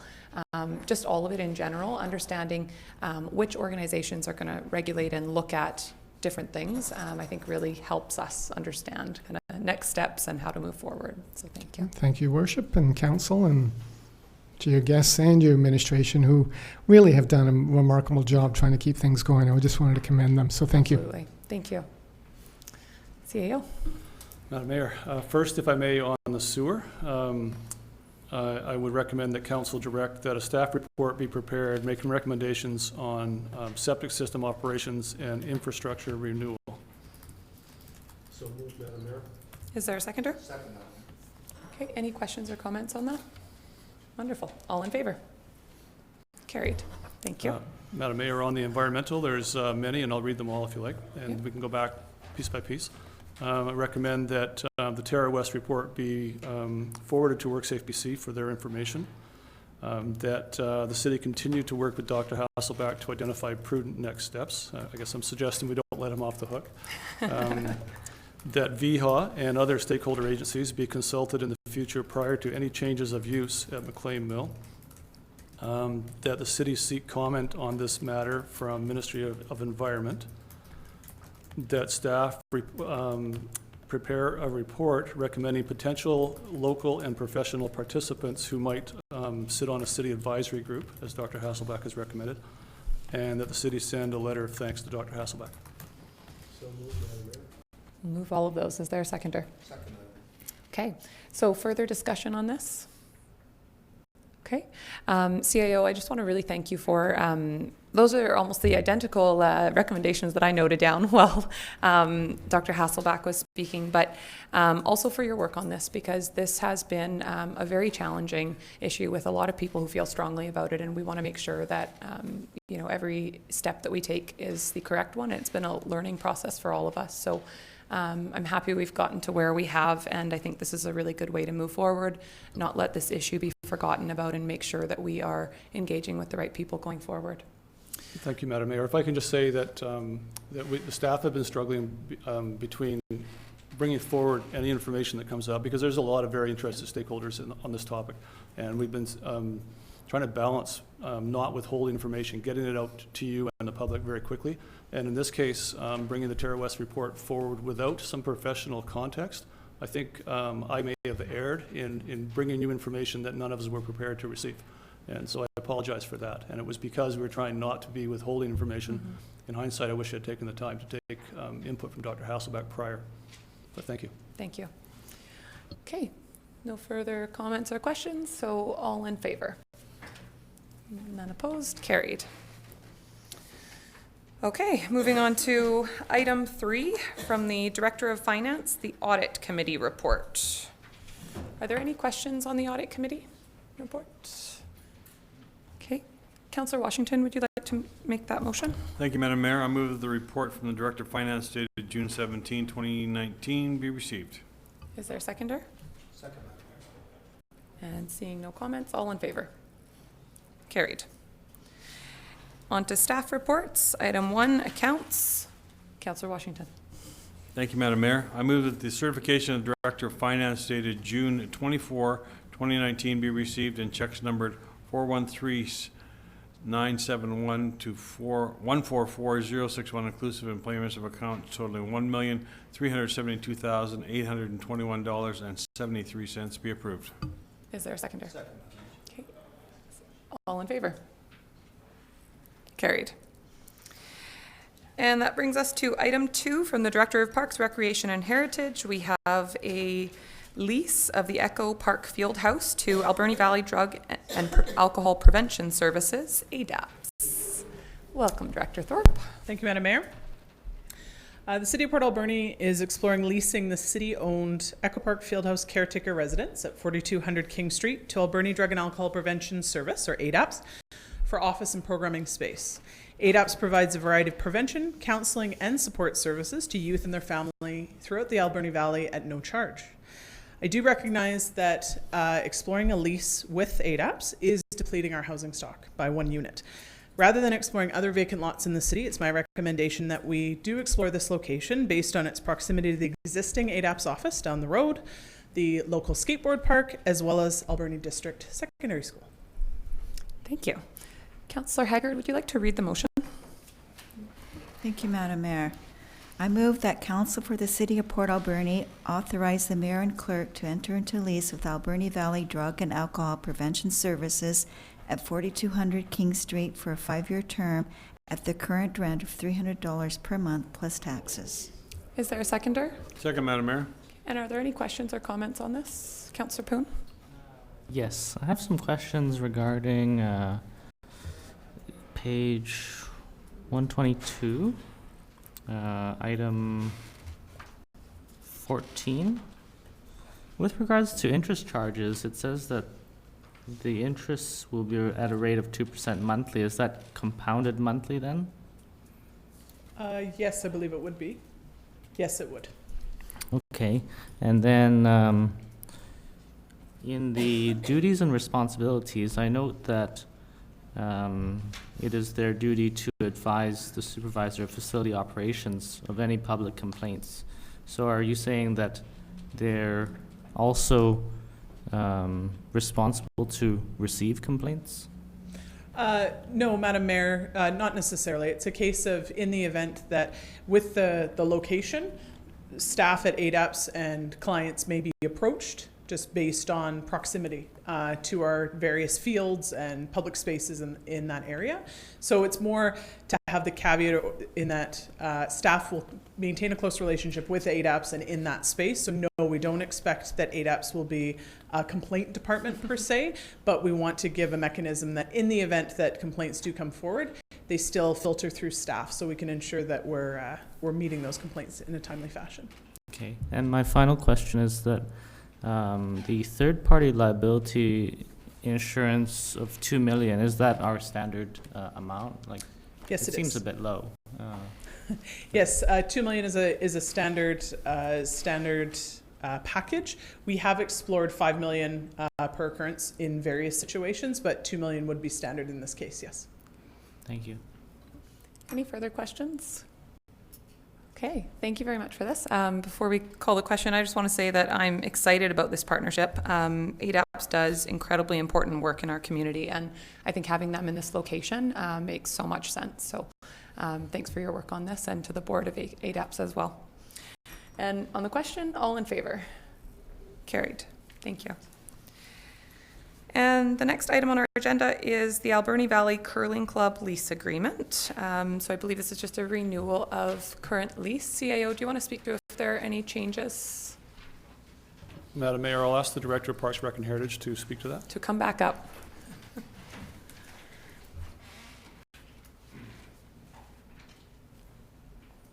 Sorry, I missed the question, Madam Just Mayor. if there were any changes to this lease, or if it's just a rollover, essentially. Essentially, it would be a rollover to ensure that as the Curling Club is exploring grant opportunities, they've had some trouble with the short length of leases. So this is what has spurred the additional length. Okay, great. Are there any questions from council? No questions. Hands went up, did they? I missed anyone? Okay.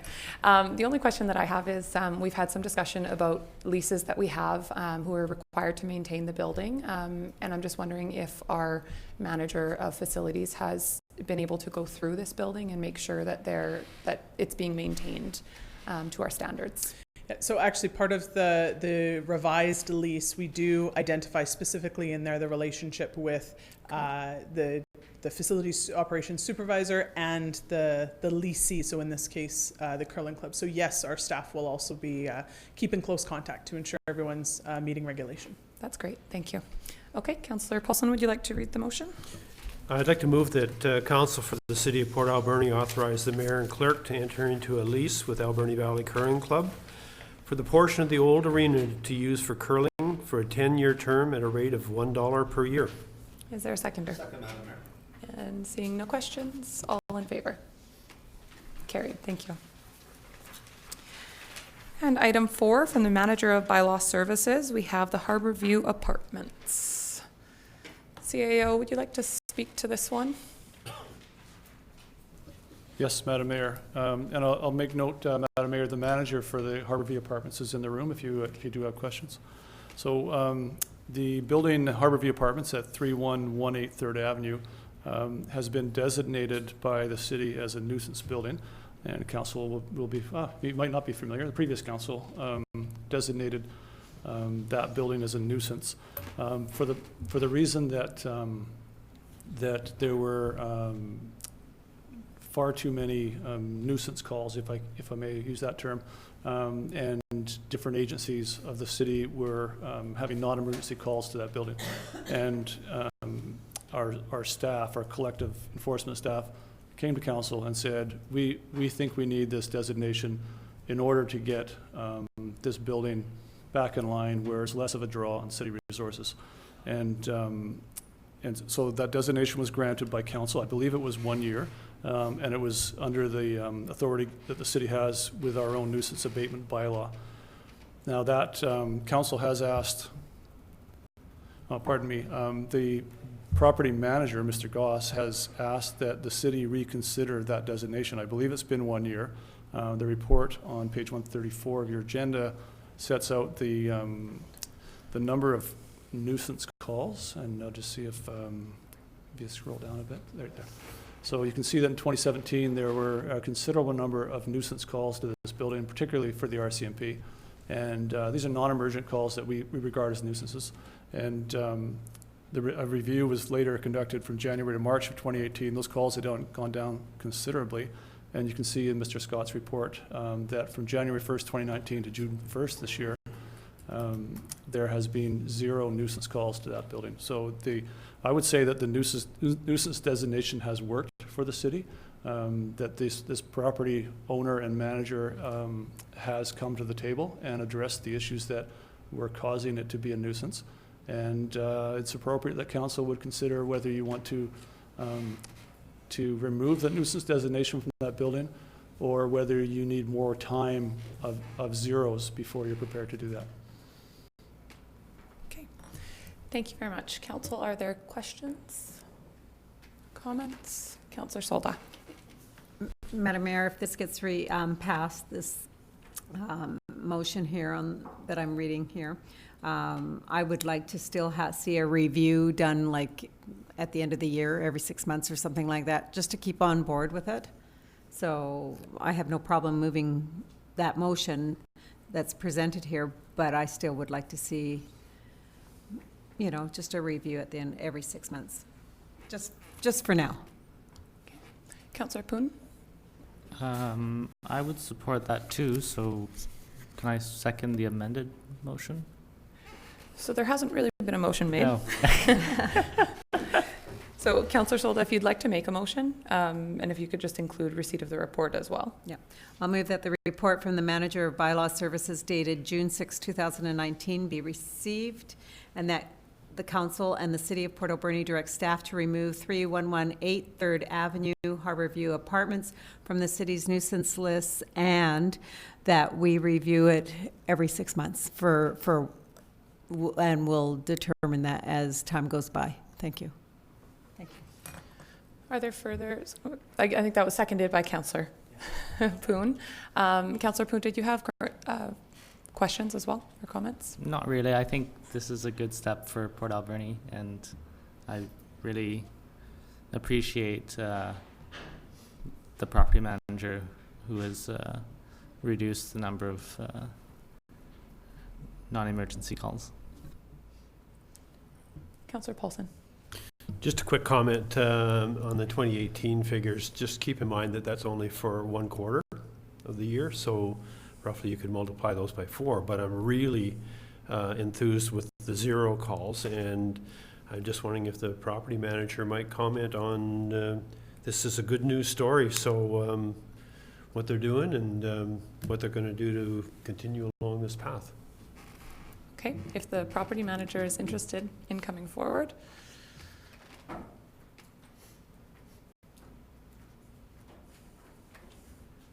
My name is Bill Goss. I reside at 3627 10th Avenue in Port Alberni.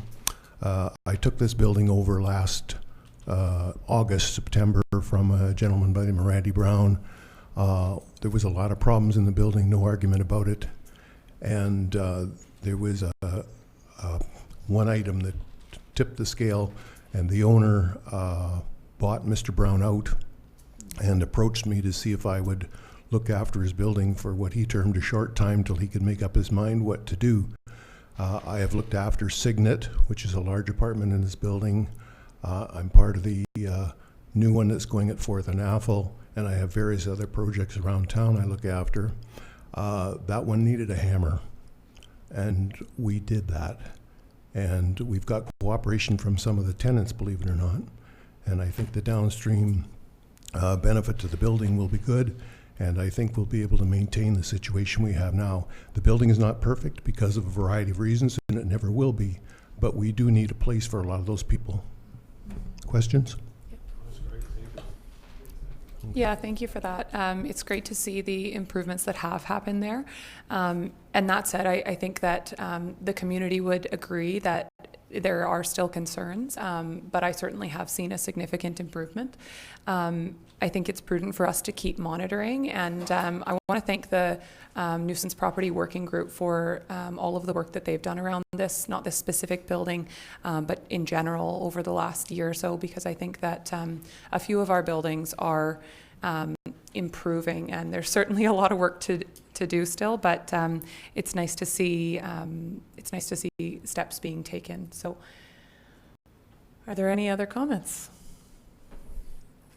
Okay, so on the motion to remove it from the list but review it every 6 months, all in favor?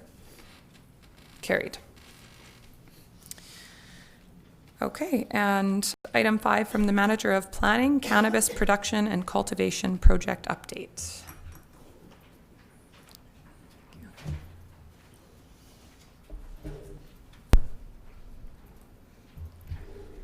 Always the tallest people right before me. Of course. Of course. So, thank you, Madam Mayor and Council. I have just a quick presentation for you today covering what's in my report, providing a project update on where we're at with cannabis cultivation and production as we kind of kick off the public engagement process, essentially. So, as you know, the Planning Department is looking to develop a set of recommendations on if and how to accommodate cannabis production and cultivation in the city. We've contracted Vancouver Island University's Master of Community Planning program for support, so their director and a couple of students who are working with them over the summer. We'll be using various methods to seek and involve local First Nations, key stakeholders, and the general public.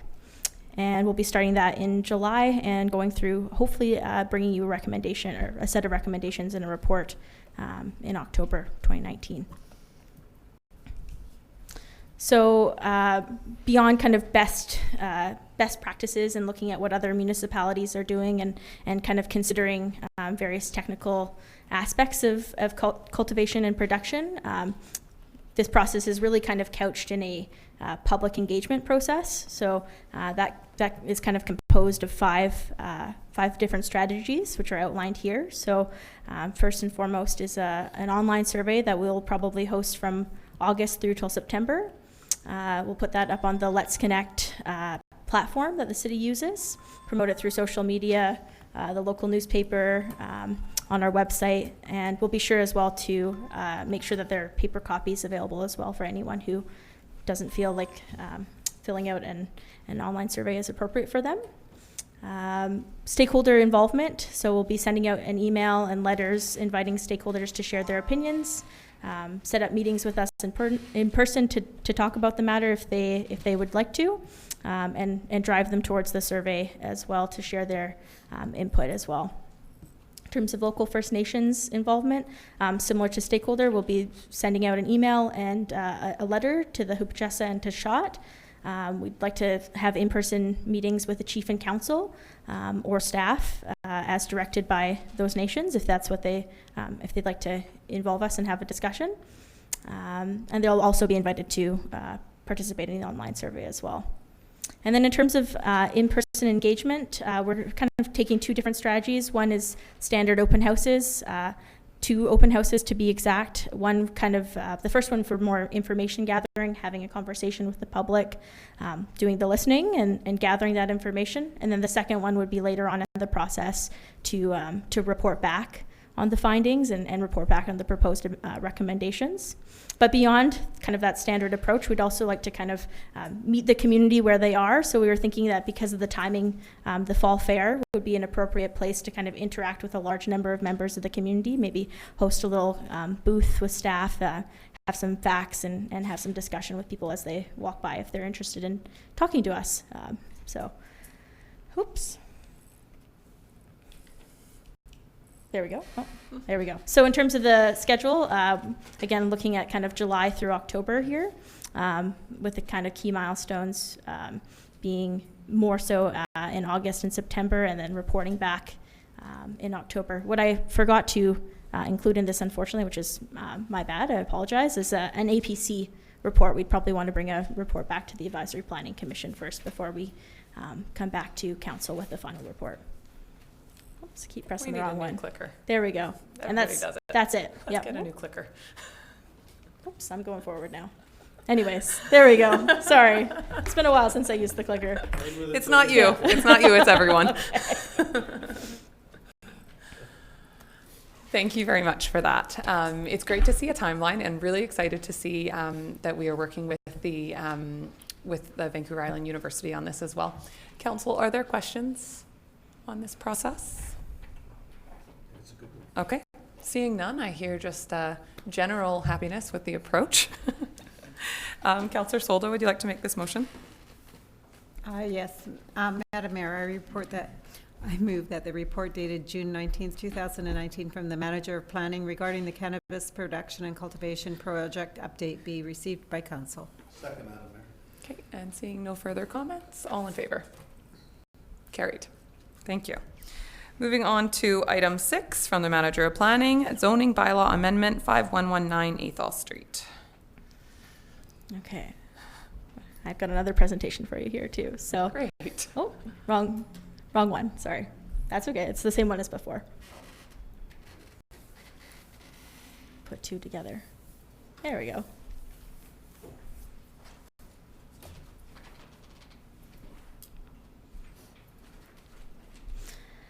right, so thank you again. I figured I'd just stay up here since back-to-back kind of tangential issues. So really, the staff's just looking for direction on how to proceed with 5119 Athol Street. So there we go. So the applicant has proposed, as you might recall, to have cannabis microcultivation and cannabis microprocessing on their site. And those aren't currently permitted uses in the C3 service commercial zone. And that kind of got us going on this whole conversation about reviewing cannabis production and cultivation and how to accommodate for it in the city. And council has directed that staff proceed with the application while we do that broader community consultation process. And so really we're just looking for clarification and direction from council on how you wish to proceed, because there's kind of two different ways that we could go forward. And while they're ultimately kind of the end goal is the same to a degree, there is a bit of nuance there. And so that's why the direction is being requested from you. So the first is to proceed with an OCP and zoning text amendment. And the second option is to consider a temporary use permit. And I'll kind of go into the details of both of those things. So in the table here, I've kind of broken it down a little bit. So a temporary use permit is basically permitting a use that's not currently permitted within the zoning bylaw. It can be done for up to 3 years with a one-time renewal for up to another additional 3 years. So potentially up to 6 years in total. It's issued to the property owner or the agent or the company, not changing the use for the site for the permanent duration moving forward. There's specific conditions which a temporary use permit can kind of include with it as well. So that's kind of something to think about as well. Typically, a temporary use permit starts at the Advisory Planning Commission and comes to council and then goes through public notice. So I probably want, I would appreciate some direction on whether you want it to go back to APC or just continue on with public notice from this point forward. And if that's the route that you choose, the final decision could be made by council as early as July. And so why I want to talk about the temporary use permit is because it's a little bit different than the OCP and site-specific rezoning in the sense that it's really directed at enabling the use for the applicant in kind of in a different fashion that's a bit more direct and fast forward.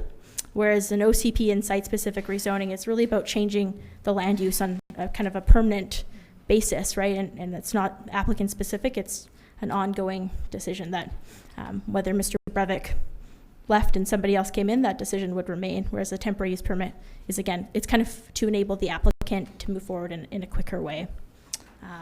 If that kind of helps clarify the difference between the two. So, and again, with the difference in terms of public process around the OCP and rezoning is that there's a public hearing instead of public notice. So a public hearing, we hold it here in council chambers. We invite the public to comment on it. Whereas a public notice, it's a notice in the newspaper and a letter set out 75 meters around the applicant's property. So it's, again, a bit of a different process there. So in summary, I guess I'm just hoping to get direction to which one to proceed with and whether or not you would like it the application to return to the Advisory Planning Commission or to kind of proceed from this point forward. Thank you. Councillor Paulson. I'm a little confused, and I understand the person's need to move forward, but I'm a little confused with this coming to us at this time when we're going through the process in item 5 on our agenda, and why we wouldn't wait for that report before we actually look at something like this. And I've been away for a while, so maybe I've missed some previous discussion, but I would suggest that we table this until we have the findings of our cannabis production and cultivation project update. That's just me. So we had quite a bit of conversation around this because this process did start quite a while ago, and we didn't, because we were very focused on, and I mean the applicant's process started quite a while ago, and because we were so focused on cannabis retail, as an organization, we didn't get to starting this process, and now the applicant is at risk of having to have everything submitted to the federal government for their licensing and process. So at our maybe 1 or 2 meetings ago, we decided to keep moving forward with this process alongside working on the other one. And I want to thank the manager of planning for bringing forward the option that we could have a temporary use permit, because I think that's actually a much better fit than specifically rezoning this property when we haven't determined if this will be the long-term use of this property or not. So I think this gives us a great in-between to kind of work alongside the public process and not make a final long-term change to that property. So I hope that gives a bit of context. Yeah. So just a comment on that. I mean, a temporary use permit is good. I don't know if you have to make it a full 3 years or not, but I guess my question is, if we issued a temporary use permit now and something came out of our project update and the proponent has gone both feet in, and all of a sudden the rug gets pulled off out from underneath him in October, as a business person, I'd be concerned about that. And rather than have the rug pulled out from underneath me, I would rather wait till the project update comes in, and then you know what you're up against, and you can actually make a long-term plan then. But that's just my thinking and what ifs. But maybe we could hear council's questions, sure. and then if the applicant wants to just answer from his perspective as well, I think that would be good for context, so we can understand kind of all angles. Councillor Haggard? That was almost my question to Councillor Polson, that I like the idea of a temporary use permit going forward because that would enable the business person to proceed with his business idea, but I'm assuming there would be a significant dollar value in investment, and if you give him a 3-year permit and it doesn't correlate with what we want to do with our zoning, then in 3 years he's out of business and we'll lose his investment. So that would be my concern for the applicant. Thank you. Councillor Poon and then Councillor Washington. I would support a 3-year temporary use permit. I think it's really up to the business owner to, whether 3 years gives them enough time to recoup their investment, and that's not a decision that we can make. So perhaps the business owner can give some indication whether 3 years would give them enough time to do that. Councillor Washington? Thank you, Madam Mayor. Well, I for one am thrilled that we're moving forward and being a progressive city rather than let's see what everybody else is doing and wait. I'm sure the applicant knows what he has to invest, and I'm sure that if it's worth it, he's going to, you know, I think it's going to be worth it for him, even as a temporary use permit. And my other comment would be, what is the difference between what the applicant's doing and what's going on in the old Stephen Sheep Middle building on Butte Street? I'm not sure if the manager of planning would have that information or not. Okay, we'll come back to that. Councillor Corbeil? Yeah, I would support the temporary use permit, and it buys the proponent 3 years, and with the parallel process, maybe come, what was the date, October 28th, that may solidify Aaron's business going forward. So I think it's the best of both worlds. Mm-hmm. Councillor Solda, do you have any comment? No. Okay. A question to the manager of planning. When I read through this, I thought this is a great option because it gives the proponent the ability to continue his process, and then come October, November, whenever we finish our process, if we have at that point decided this is not the area where we want this type of use, I would think that would probably still be early enough in his process that he could maybe pull back, or vice versa, and he can comment on that, but vice versa, if we decide that this is the area we want the use, he can convert that to, or he wouldn't have to because we'd be zoning it. So the temporary use permit would be irrelevant at that point because it would be a permitted use. So it allows the process to continue, but doesn't commit for us that this is going to be the long-term use of the site. Okay, I'm understanding correctly. That's a perfect summary. Thank you. Yeah. Okay, so no other questions from council. I think we'll invite the applicant up if he wants to just comment on this route and how it would suit or not suit his application for clarity. Hello and thank you. I'm Aaron Breivik, 2840 Highmore.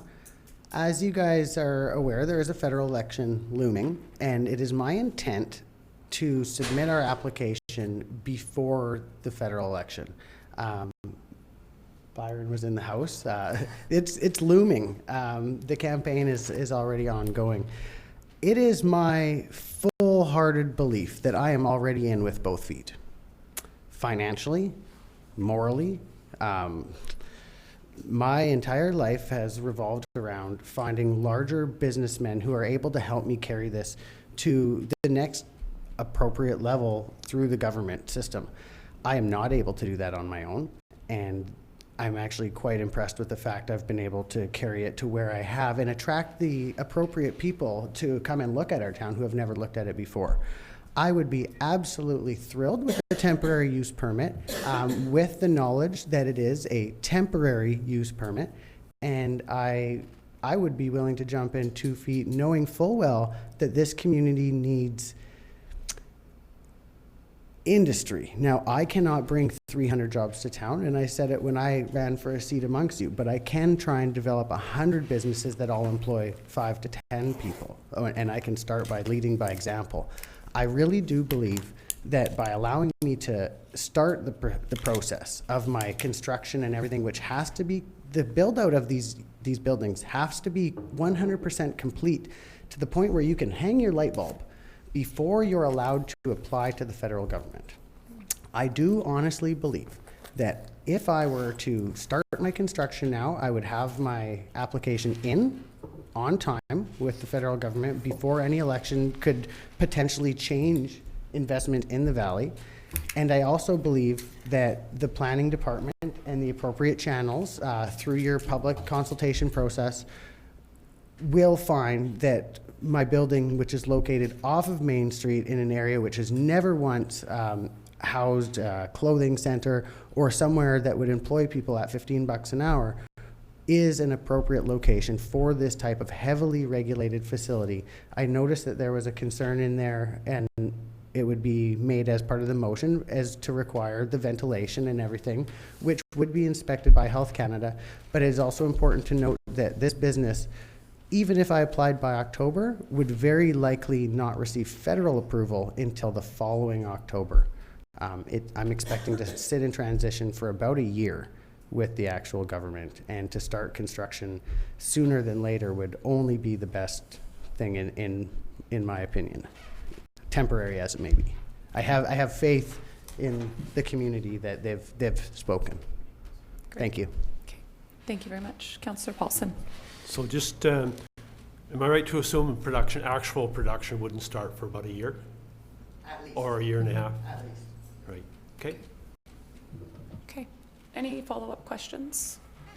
Okay, seeing none. Councillor Washington, would you like to read the motions? Thank you, Madam Mayor. I move that the report from the Manager of Planning dated June 17, 2019 be received. Is there a seconder? Second, Madam Mayor. Okay, and on receipt of the report, all in favor? Carried. And that Council for the City of Port Alberni direct staff to proceed with the process to issue a temporary use permit for 5119 Athol Street to permit cannabis micro-cultivation and micro-production for a 3-year term, and that the following conditions be applied under the temporary use permit. A, that the hours of operation are limited to specific days and times, and B, that ventilation is installed to meet Health Canada standards. Second, Madam Mayor. And seeing no further questions or comments, all in favor? No. Was there any opposed? Carried. And I think the Manager of Planning is also looking for some direction on if we want this to go back to APC or not. So what is the will of council on that? We have received feedback from the APC when we started this process. So do we want to take this back to APC or just review what we've already received as a part of the process? Councillor Poon. I don't think we should go back to APC. I think we should move forward on this. That's my thoughts. Okay. Councillor Haggard? As a city representative on the APC committee, I feel no need to take it back to the committee. Okay. Okay, thanks for that. Manager of Planning, do you want a motion on that, or? Okay, we've got the general direction here, unless anyone wants to speak out disagreeing. Okay, seeing none. Thank you to the manager of planning and to council for that conversation. I think that's looking forward to moving forward on this issue. Okay, item 7 from the Director of Engineering and Public Works. We have a contract award. Come on forward.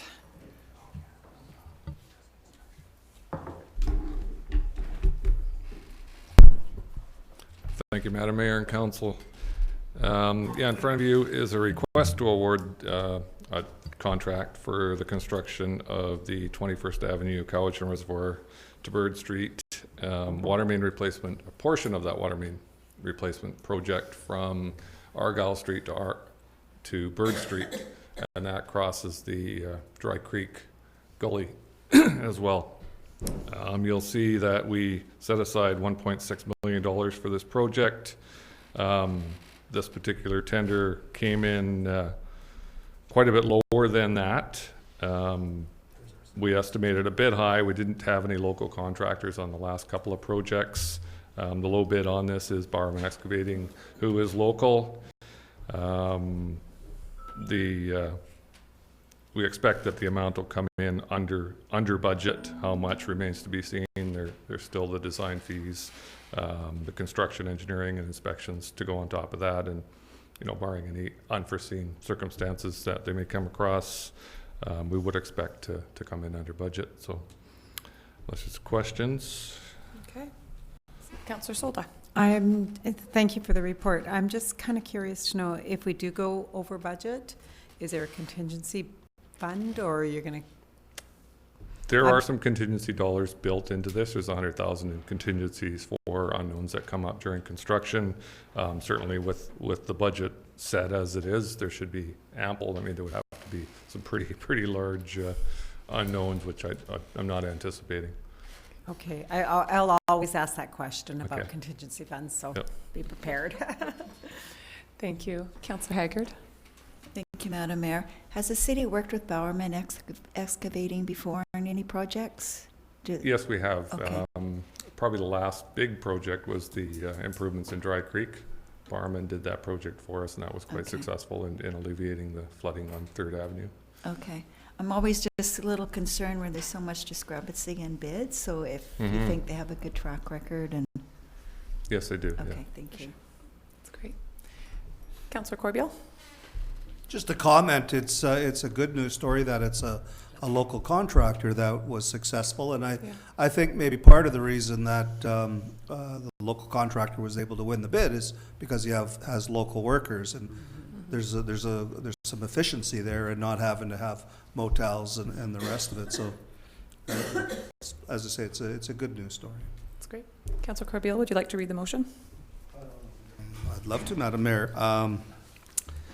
I'd like to move that the Director of Engineering and Public Works report, June 18th, 2019, be received, and that the Council for the City of Port Alberni award contract RFT 015-19 21st Avenue Cowichan Reservoir to Bird Street water main replacement to Bowerman Excavating Limited for $1,024,645 plus GST for a total of $1,075,877.25 with funds provided in the 2019 financial plan.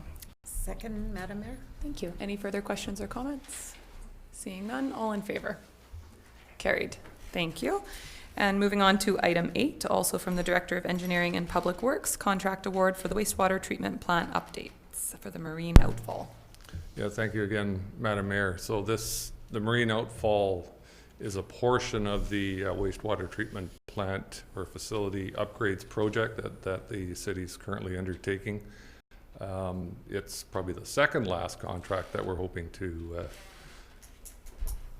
issue on this. So the outfall, as I've stated, will convey treated effluent through an 800 millimeter diameter high density polyethylene pipe from the upgraded lagoon. That's the large lagoon that we purchased from Catalyst, to a discharge point about 800 meters south near the mouth of the SOMAS, so sort of kind of in an intertidal area. There's designed for 5 diffuser ports located on the seabed, spaced 11 meters apart, and we are working with various stakeholders on that, and, along with many regulatory agencies. So the process was we realized that this was work that would likely only be undertaken by a few, so we wanted to pre-qualify bidders. We did that in the latter part of last year. A total of 5 companies were pre-qualified. I think 6 actually responded. 5 of those were pre-qualified to bid. We issued tender documents to those 5, and you'll see the results of that. And again, quite widespread bids. A number in the middle, obviously a low bid, and quite a higher bid. Kelsey Pipelines, we're recommending to get into a contract with Kelsey Pipelines from Saskatoon, I believe. And that work would be undertaken in the probably the winter fisheries window. So again, lots of regulatory requirements, lots of quite involved piece of work. Mm-hmm. Okay, Councillor Paulson. Just a quick question to refresh my memory, but we're at 2.9 million there, and I don't see a reference to a budget figure in that. I'm just wondering where that fits in with projected costs from for the RFP and after. For this particular? Yeah, was the budgeted cost 3 million or was it 1.5 million? I think there was. Where are you at with the 2.9? Yeah, the design and the this is probably over what they originally kind of guesstimated, and I think it was a bit of a guesstimate. I think in dealing with the regulatory agencies and the amount of inputs into this and moving back and forth, this is where it ended up. So it's hard to put this has really evolved through the design process and through that regulatory process. So it's one piece of the big puzzle. And Council, we are going to get a report back on the greater project in general. So I think until we have all of the numbers in front of us in a formal report, I think we'll have that soon, and that will put more context to kind of where we're at with the project. Further questions? Okay, seeing none. Councillor Paulson, would you like to make this motion? It's a nice long one. I'd like to move that the Director of Engineering and Public Works report dated June 18th, 2019 be received, and that Council for the City of Port Alberni award the contract for the wastewater treatment plant upgrades, marine outfall to Kelsey Pipelines Limited of Saskatoon for $2,930,000 plus GST for a total of $3,076,500 with funds provided in the 2019 financial plan. Is there a seconder? And any further questions? Okay. All in favor? None opposed? Carried. And item 9, from the Director of Finance, we have the 2018 Comprehensive Annual Financial Report. So the report is included in our agenda. Are there any questions from Council? Councillor Paulson? Of course it's me.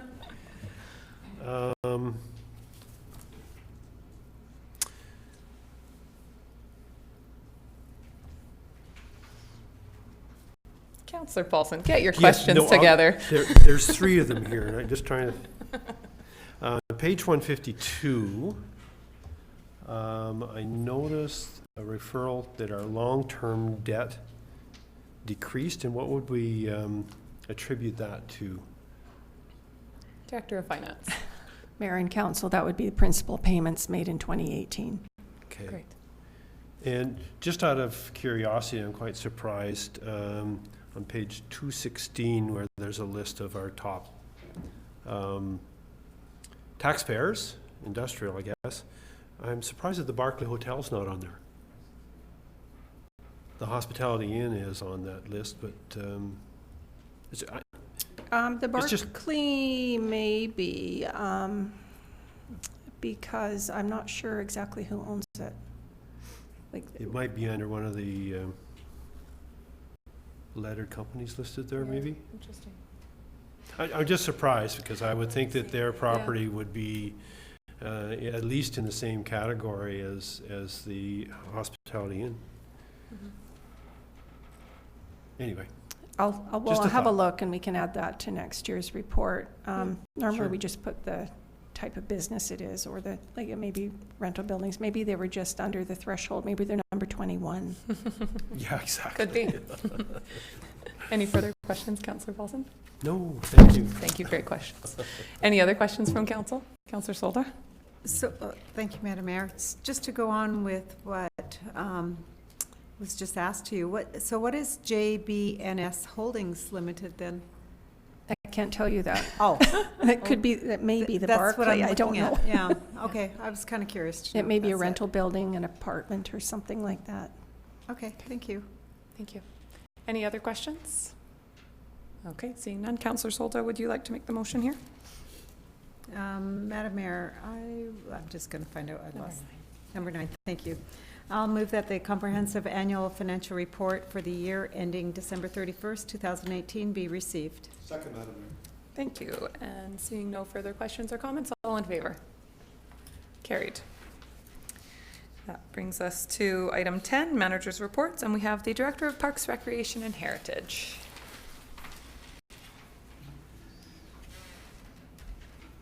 Thank you, Madam Mayor. You have my monthly report in front of you there, and I wanted to follow up about ball field conditions, which was an item for correspondence for action from the June 10th regular meeting of Council. So I personally reached out to Ms. Mays regarding her questions and feedback to Council, and wanted to confirm with you as well that all of our infields are scraped in the months of April, May, and June. The May scrape was missed due to the trained operator being away unexpectedly. The trained operator is back now.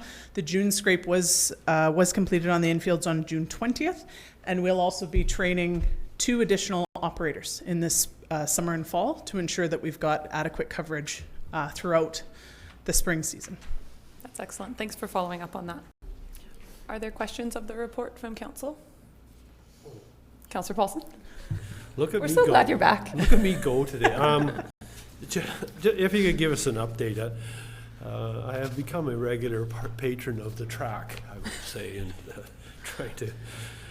And there's a looks like a water and sprinkler install going, and I noticed that it's kind of stalled out. There Yes. hasn't been any work on it for a couple of weeks. Yes, so Madam Mayor, in preparation for the Okie Dokie, the fantastic baseball tournament, as well as some recent track and field meets, we have pressed pause on the Bob Daly irrigation project. So that has not stalled out. That is purposeful. And so our staff has worked directly with Okie Dokie organizers to ensure that they've got unimpeded access to the space. Things are running smoothly for them because, of course, they have a variety of concerts and other events on the infield track. Of course, it's not a ball diamond, but it's where the other activities happen. So we'll be picking that project up again at the completion of the Okie Dokie tournament.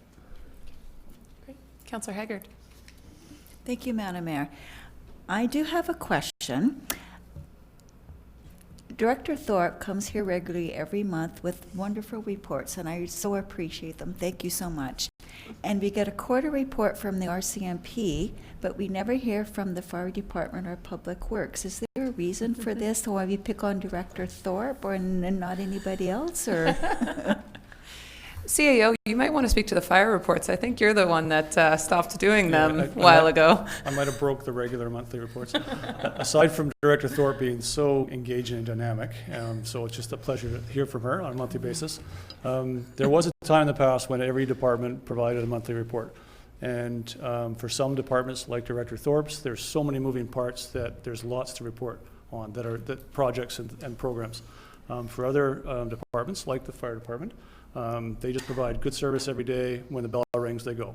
And there's not a lot to report on. A lot of it's confidential too. So there's not a lot of new programs or different things to report on.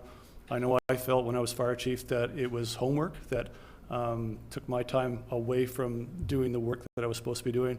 Didn't really provide you with anything. And at times council seemed like they were challenged to come up with interesting questions or to seem interested. So in recent years, we have been providing a really robust annual report from the fire department.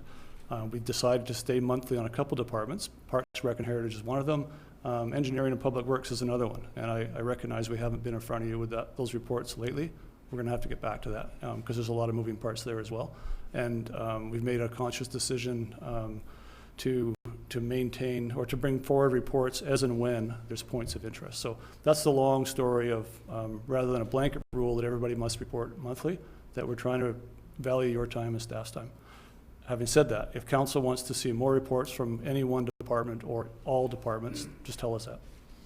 And thanks for that question, Councillor Haggard. I will say that I appreciated the fire hall annual, I think it was an annual report at the time, or maybe it was semi-annual. And I think there'd be value in the community. What was interesting of it was seeing the call numbers. I think a lot of people don't recognize how busy our fire department is. So the fire department is just one example where I thought there was quite a bit of value. And maybe, you know, even just a brief report doesn't need to be quarterly, whether it's semi-annual or once a year. I know some of that information is in the annual report, but having that come at some point I think is really helpful. CEO? If I can expand on that, RCMP used to report monthly as well, and Inspector Hunter has said, look, my organization, his organization, reports on a quarterly basis, so that dovetailed with his organization. So we've taken that approach to basically modify the reporting schedule to the needs of council and the operations of the department. Again, if you're not getting enough input, tell us. Great. So I have, I'll go back to Councillor Haggard and then Councillor Paulson and Councillor I do agree Silva. that monthly reports would be too much, would be too onerous on the departments and time taken up by council meetings as well, but I think a quarter report of the numbers would be beneficial. I don't think that would be too onerous to ask. Councillor Paulson? I'm just going to echo that, like a quarterly report. I think we've got an RCMP report that's a good template, if you will. And, you know, for our fire department, quite often throughout the year I get asked, what do they do? Well, I think it's an opportunity for the fire department to toot their own horn and say, look, here's what we do. And here's the number of calls and the type of calls. We don't need to know personal information about who's being visited, but I get a lot of people that kind of say, you know, what do they do? You know, and I think it's a bit of a PR move, I think, too. So just my thoughts. That's great. Councillor Solda? Yes, excuse me. Madam Mayor, I've had public ask me about the reports and that, and I've never brought them up because that's how it's been changed.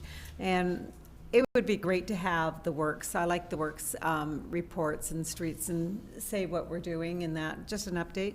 I'd like to see more of the economic development, what's happening in our city, what are we looking at. It doesn't have to be a long report, it's just a short report. And also even the planning, like we've got so many neat, great things that are happening in the community in the future in that, and just a short synopsis, a snapshot of here's what's being built and here's what we're doing, and same as bylaws, what we're working on in the departments and that. I know we're without a bylaw manager at the moment, but eventually we're going to get it back. And they can be staggered reports. It's just really something that the public really needs to see, what's working out in the community. And then it can be reported back on our Facebook page so the community hears about it, because they are asking. So I'm definitely hearing somewhat of a consensus for quarterly reporting where applicable. So I think that our CAO is hearing that. I don't think we need a formal motion. I personally want to keep getting these very fun monthly reports from Parks and Rec. As you wish, Madam Mayor. Thanks for doing the skate sharpening, by the way. You're welcome. For a guy that spent some hours in there, that's a good move. Great. Council, are there any further questions of the Parks, Recreation and Heritage report? Okay, seeing none. Thank you very much for your report. And Councillor Paulson, would you like to move or seat? Boy, I'd love to. The monthly report from the Director of Parks, Recreation and Heritage, providing information about current departmental operations, be received. Is there a seconder? Second, and all in favor? None opposed? Carried. Thank you. Item G is bylaws, and the first one is the final reading of our sewer connection and regulation bylaw amendment. Councillor Corbeil, would you like to read this motion? Yes, Madam Mayor, I move that the sewer connection and regulation bylaw amendment number 13, sewer rates and septage dump fee, 2019 bylaw number 2990 be finally signed by the mayor and clerk, sealed with a corporate seal, and numbered 4990. Is there a seconder? And are there any questions or comments on this? Seeing none, all in favor? Carried, none opposed. And item 2 is the final reading of the Waterworks Bylaw Amendment number 11, rate changes. Councillor Solda, would you like to read this one? Yes, Madam Mayor, I move that the Waterworks Bylaw Amendment number 11, rate changes bylaw number 4991, be now finally signed by the mayor and clerk, sealed with the corporate seal, and numbered 4991. Great. And are there any questions on this one? Seeing none, all in favor? None opposed, carried. And item 3, from the Manager of Planning, we have the Advisory Planning Commission. We'll welcome you up, and I know we go into detail on each of them, so maybe we'll just start with moving receipt of the report. Councillor Poon, would you like to make that motion? Yes, I'll move that the summary report of May 23rd, 2019 meeting of the Advisory Planning Commission be received and all recommendations accepted? Or Great. Seconder? Okay. And the Manager of Planning. Okay. Would you like to go through oh yeah, okay, you've got the summary of all of them up there. Wait, great. No, that's great. So we've received an application for 3510 12th Avenue for a development variance permit. The applicant is seeking relief for the front yard setback. Would like to vary the front yard setback from 7.5 meters to 5.4, essentially allowing them to build a porch into their front yard. I'd say that the variance is minor and it will not impact the land use. It will remain residential. So the property itself is residential in the OCP and zoned R2, R2 1 and 2 family residential. The existing building is from the 1940s, and the property, currently the minimum frontage is legally non-conforming because it's smaller than what's required, but that's all right. Parking is accessed from the rear lane and the alley. Here, it's kind of dark here, but it's the greenhouse there with the fence. This is a previous image from Google Maps, but they are essentially looking to replace the stairs that came down from the front door with a porch that's, I believe, about 2 feet high off the ground. That'll be covered as well. Again, this is just an aerial view of where the property is over on 12th Avenue near North Park Drive. The surrounding neighborhood is primarily single family to the kind of northeast and west. Variance wouldn't have any adverse effect on those surrounding uses. There is a large development planned just to the east of the property over on the Anderson Hill site for a big multifamily development of low, medium, and high density development styles. Along 12th, the houses seem to be the same era of style. A lot of other homes along that street similarly have that kind of step let down from the front door. None of the other houses in the street have a front porch in the area, but I would say that it would be a consistent look and feel with the neighborhood, and it would be an attractive addition to the front of the house as well. Again, that's just showing you where an aerial view and kind of where the Anderson Hill development's going to be. So development and reinvestment is happening in the area, and this is kind of a similar trend reflective of that. In terms of the site plan and the details, so the applicant has proposed a total extension of 12 feet. However, only 8 feet of that is required for the variance because the other 4 feet are stairs and eaves, which are just considered projections into a front yard anyway, so those are permitted. So the encroachment would be 2.1 meters, and again, the variance would change the front yard setback from 7.5 meters to 5.4 meters. And I believe this is very similar to what is permitted within R3, so it's not inconsistent with something we've already done in other places in the city. In terms of the maximum lot coverage, that's totally fine with the new structure. What's permitted is 40%, and only 28% would be covered even with the new porch. So they're good there. This is just kind of an outline there. It's a little bit faint, unfortunately. Sorry about that. You can see the new deck is proposed there. They have an existing deck on the rear of the property, and they're proposing a new front yard porch. So in terms of the planning context, and thinking about this application, what we can kind of see is that after World War II, the front porch kind of became that nostalgic architectural feature that kind of disappeared as homes kind of became more suburban, and carports and garages kind of became put on the front of yards, and backyards became extended. However, in the 1980s, there was the new urbanist movement, which was kind of this new planning and design theory that harkened back to that style of development that was pre-World War II, and that really emphasized the sense of community through building design. And emphasize positive functions of a front porch, such as the aesthetic, safety, and social purposes that front porches can serve. So after the 1980s, front porches kind of became repopularized, and planning departments kind of saw them as an architectural feature to admire and to inspire to when done well. In terms of the actual way the porch looks, though, I think it's important to note that this porch would be about 2 or 3 feet off the ground. In the front yard setback, I think that's appropriate. It creates that nice connection between the yard, the house, and the street. But if it was elevated, let's say 10 feet off the ground, it wouldn't have the same positive impact. And that, I would say, that's something that we would want to be a little bit more careful about approving. This is just kind of an example. This is not what they've built, but it's probably something similar. Again, similar to that as well, just examples. So in conclusion, the variance, I think, is appropriate for the area. I think it's minor in character. I think it's a great opportunity to support the property owner in enhancing their property. It creates a nice connection between the neighbors and the property. The streetscape, it enhances the social connection in the neighborhood. And I think in summary, we support the variance application as proposed. Thank you very much. Council, are there questions? Any information presented? Okay, hearing none. The first motion we have on the floor is just for the report. So we will hear that one first. So all in favor of receipt of the report and approval of the recommendations? Carried. And Councillor Washington, would you like to read the next one?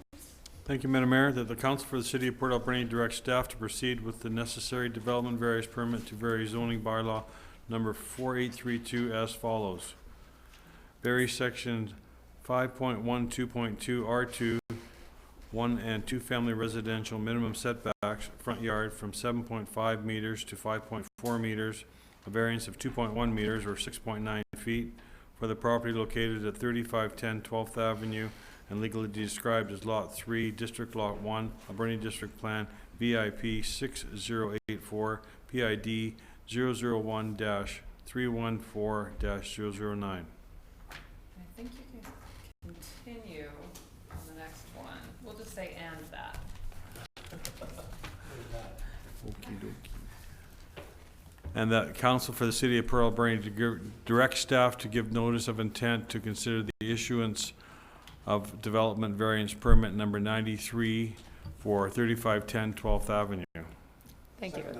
Okay, and any further questions on this one? Seeing none, all in favor? Opposed, none, carried. Okay, and continuing for the zoning text amendment number T21, fence and hedge height. Perfect. So, as you might recall, the planning department was directed to review the City of Port Alberni's fence and hedge regulations as contained within the zoning bylaw. And just gonna see if would you mind pulling up the presentation there? No, that's okay. Sorry. Here we go. Yep, that's it. Perfect. Thank you. So what triggered this originally was an application, as you might recall, to permit a higher fence in the front yard. And there was a lot of robust discussion at APC as well as at council with regards to the application, and a lot of interest in kind of just checking in on our zoning bylaw, seeing if it was standard with other communities, whether it was functioning well, whether there was anything kind of missing or neglected in the way we had set up our zoning regulations. So and part of where this came from was the applicant themselves kind of noting that there's other fences in the community that don't meet the zoning bylaw that we haven't necessarily enforced the zoning bylaw, but I would underscore there that just because we have not yet enforced it doesn't necessarily mean that it requires us to change it. So, but regardless, it's good to do a review and check in on these things on occasion. So we've compared a nice table there on page 257 you can look at, really comparing 5 different communities on the island. So Nanaimo, Parksville, Campbell River, Powell River's not on the island, sorry, my apologies, and Victoria, with specific attention to arterial roads, corner lot visibility, site triangles, height, materials, and design. And I'll just kind of go through each of those aspects at a high level and we can discuss them. There's a bit more detail in the specifics in the report, but we can get into that in the questions if you like. So with regards to visibility at intersections, this is very common within zoning regulations across municipalities. Very typical to have a site triangle where you're basically ensuring that there's some sense of visibility when vehicles or pedestrians approach an intersection. The difference that we did find among these is that sometimes there's differences in height limits. So basically higher fences or shorter fences, or higher hedges or shorter fences or hedges. The setback distance themselves, so maybe a setback is 6 meters, 5 meters, 7 meters, and where that setback is determined from. So whether it's the corner of a property or the center of an intersection, kind of determines where something can be constructed. With regards to the specifics in terms of Port Alberni, we found that we're really the least restrictive with regards to height, being 1.25 meters, whereas Parksville was the most restrictive at 0.5 meters. And just to kind of show you what that looks like, here's our site triangle is up in the top left there. And then I believe the one at the bottom is Powell River, and the other one on the top right is Parksville. And you can just kind of see there that there's different methodologies of kind of creating the triangle and measuring from different locations. So, but nothing unusual here in Port Alberni. In terms of arterial streets, so these are the most traveled roads in a community, making them the most visible streets in any given city.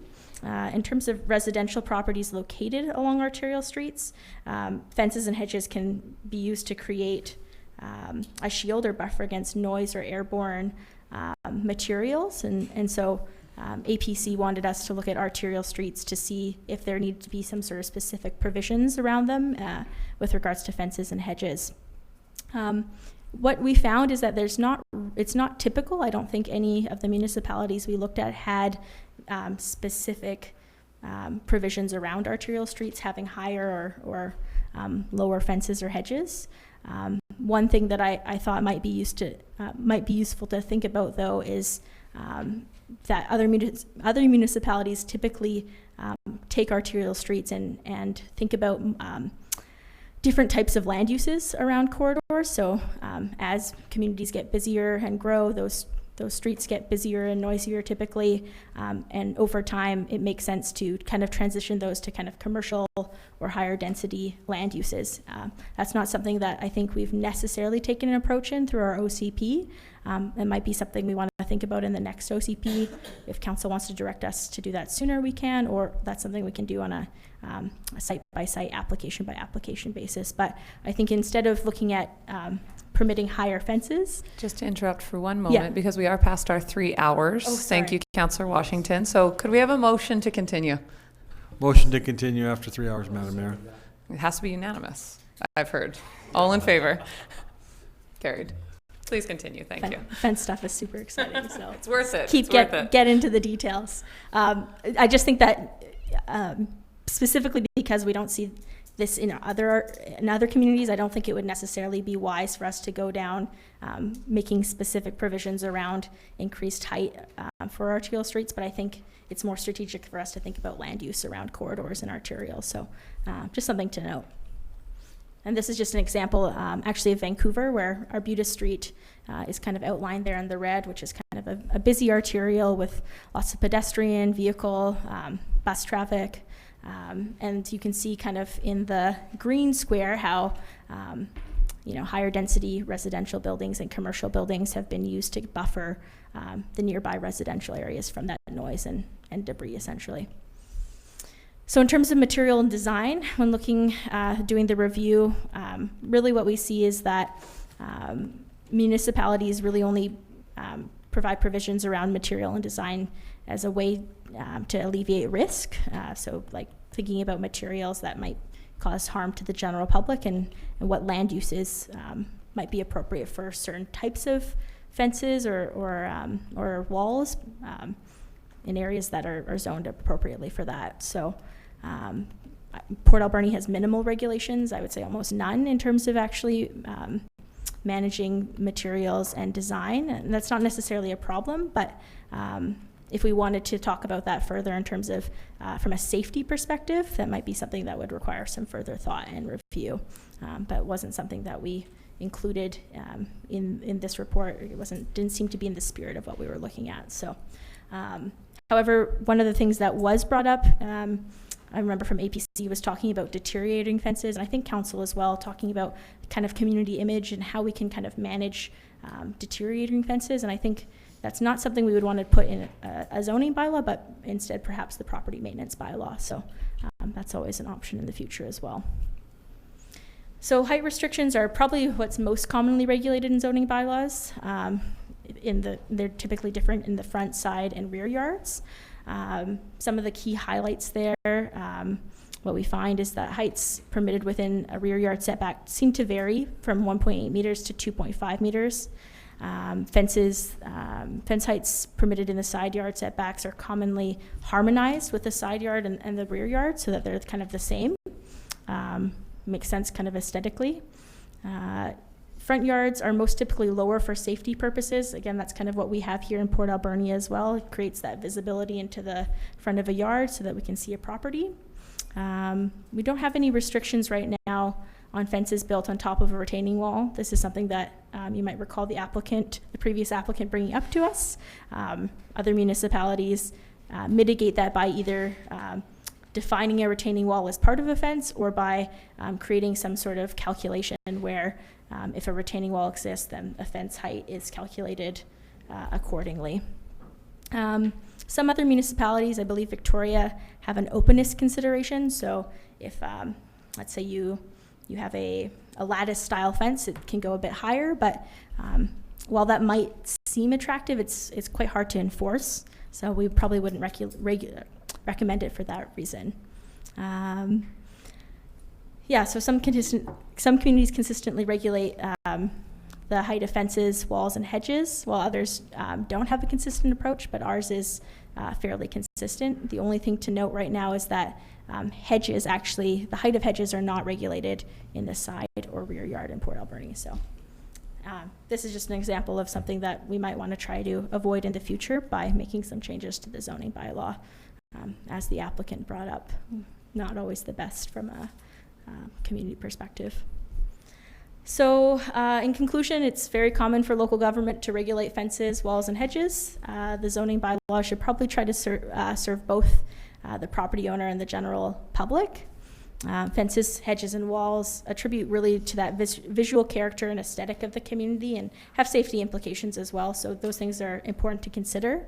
Our zoning bylaws are fairly consistent with other municipalities, and I wouldn't recommend any major changes or overhauls. Minor amendments could be made and have been recommended by the APC as following. Thank you. Thank you very much. Council questions? Councillor Corbeil.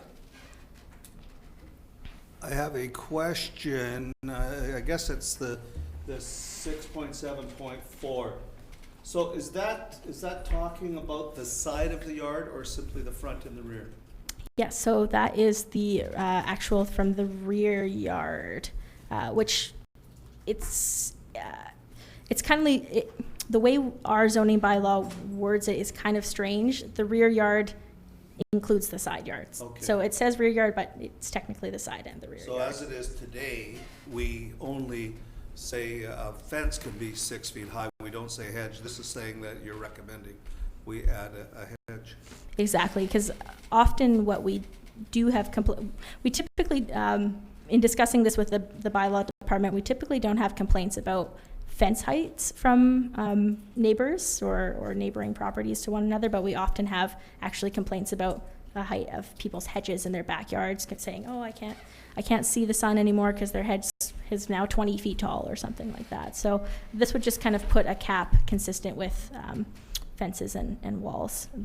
It might have been an oversight in the past, could just be for other reasons. I'm not too sure why that decision was made in the past, but I think it's a fair recommendation. Well, as you say, most communities actually do only have fences. I think New Westminster, Maple Ridge were two that I noticed. They do include hedges, but for the majority of communities, they don't, and that never made sense to me. I mean, a hedge and a fence essentially does the same thing, right? For sure, absolutely. Okay, thank you. Other questions? Okay. So we have the proposed bylaws in front of us. Would somebody like to, Councillor Paulson, read them? Again, okay. I'd like to move that zoning text amendment number T21, fence and hedge height, bylaw number 4992, be now introduced and read a first time.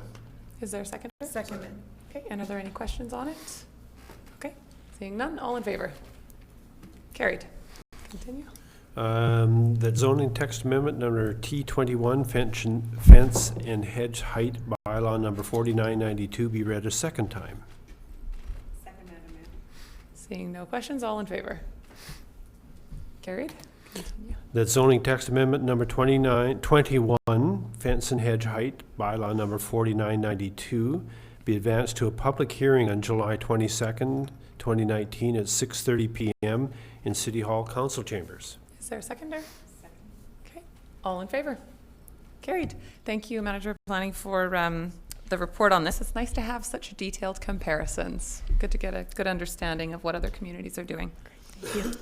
Okay, and brings us to correspondence for action. Item 1, a letter dated June 10th, 2019, outlining from the Office of the Premier and Ministry of Municipal Affairs and Housing, outlining the process for scheduling appointments at UBCM.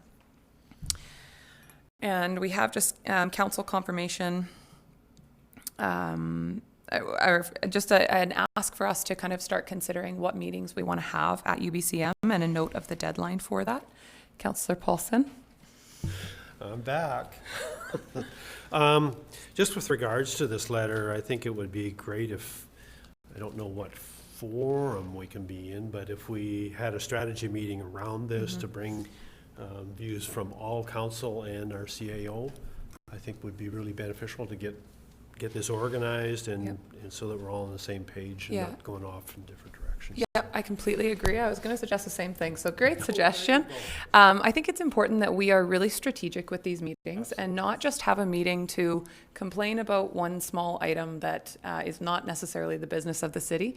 I think when we have an opportunity to meet with ministers, it needs to be items that are coming out of our strategic plan or other items that are of significant value to us in the community, and you need to then use that as an opportunity to meet that minister and then take the opportunity after that to follow up and go to Victoria and continue advocating. And I'd like to see us be more strategic with this in the future. So I think the CAO has noted here that we would like to have some kind of a meeting where we can have a strategy session about who we want to meet with at UBCM. And I would imagine we need to do that in the reasonably near future. Okay. Councillor Paulson, would you like to move receipt of this letter? I'd like to move receipt of this letter. Okay. Is there a seconder? Second. Great. And I think we also need to confirm whether or not we're going to UBCM in the near future as well. Okay. All in favor? Carried. Thank you. And item 2, a letter received June 20th, 2019 from the Alberni Valley Thais Lacrosse Association requesting council's consideration of appointing a city council liaison to AV minor lacrosse and inviting council to attend their year-end awards wrap-up event on Wednesday, July 3rd, 2019 at the multiplex from 5:30 to 7:30. Councillor Paulson. I just thought I would let everybody know that Mr. Ransom contacted me and I've already committed to go to this, but it would be nice if some other councillors would join us. So yeah, that's great. Thank you for that, Larry. Okay, thank you. Any other comments on this one? Okay. So before we move for seat, I just want to comment that I think it's important for us to have a greater conversation about where we want council liaisons to be and where we don't, and where we should have staff liaisons. I think that sometimes, and certainly in the past, what has happened is when we appoint a council liaison, the message gets out there that that person is speaking on behalf of council, and that's typically not the actual situation. And we've had some confusion that has kind of come as a result of that. So I think Mr. Ransom will discuss this in the near future, because I think we need a greater strategy. There's lots of associations where we do want to have representation, and a liaison may or may not be the appropriate way to do that, but we want to make sure we're engaging with associations like yours in general. Thank you for that. I just Yeah. appreciate that consideration be given to Yeah. the discussion as there may be a brief project that is brought forward that maybe Sure. may impact minor lacrosse. Yeah. We just like to be in the loop with Yeah, absolutely. Thank you. Councillor Soldo, would you like to move receipt of that letter? Madam Mayor, I move that the letter received June 20th, 2019, requesting council's consideration of appointing a city council liaison to the AV minor lacrosse and inviting council to attend their year-end awards wrap-up event Wednesday, July 3rd, 2019 at the AV multiplex at 5:30 to 7:30 p.m. Great. Is there a seconder? Second. Okay. And seeing no more comments, all in favor? Opposed? None opposed. No proclamations today, so informational correspondence. City Clerk. Thank you, Madam Mayor. So we have two items for informational correspondence. The first being a letter dated May 29th from Minister Claire Taverna, responding on behalf of Premier Horrigan to the Mayor's letter dated May 29th, 2019, regarding proposed improvements to Banfield Road. And the second, acknowledging 755 signatures received as of June 11th, 2019, supporting a 5-year land use agreement at the Alberni Valley Regional Airport for the drag racing event. Great. Would anybody like to comment on either of those items? Councillor Paulson. No, I just wanted to comment, and thanks for sending the letter with regards to Banfield Road, and I just wanted to comment again, it's suitably vague in their response. Like, I don't know, I just... And this is actually the second response we've had from them, because we got a response from the Premier's office, and now we're having a response from the Minister's office, both vague. But this might be a UBCM opportunity as well, right? And that's what, when we talk about what our priorities, our strategic priorities are as a council, this might be an opportunity to follow up. Councillor Haggard. I was very pleased that you did take the initiative on behalf of the City of Port Alberni and Council and write the letter in support of the Banfield Road. Thank you. That's great. Okay, any other comments? Councillor Haggard, would you like to move receipt of the informational correspondence? Thank you, Madam Mayor. I move that informational correspondence items numbered 1 through 2 be received and filed. Great. Is there a seconder? Second, Madam Mayor. Okay, and all in favor? Opposed? None opposed, carried. There's no report from in camera, so on to council reports. We have reports for councillors. Would anybody like to move receipt? So moved, Madam Mayor. And are there any items councillors would like to highlight? Councillor Paulson? Just have a question, and it has to do with, and I apologize, I forget which council reported on Rainbow Gardens. Probably Councillor Soldat. As you know, that was a pretty hot topic 4.5 years ago.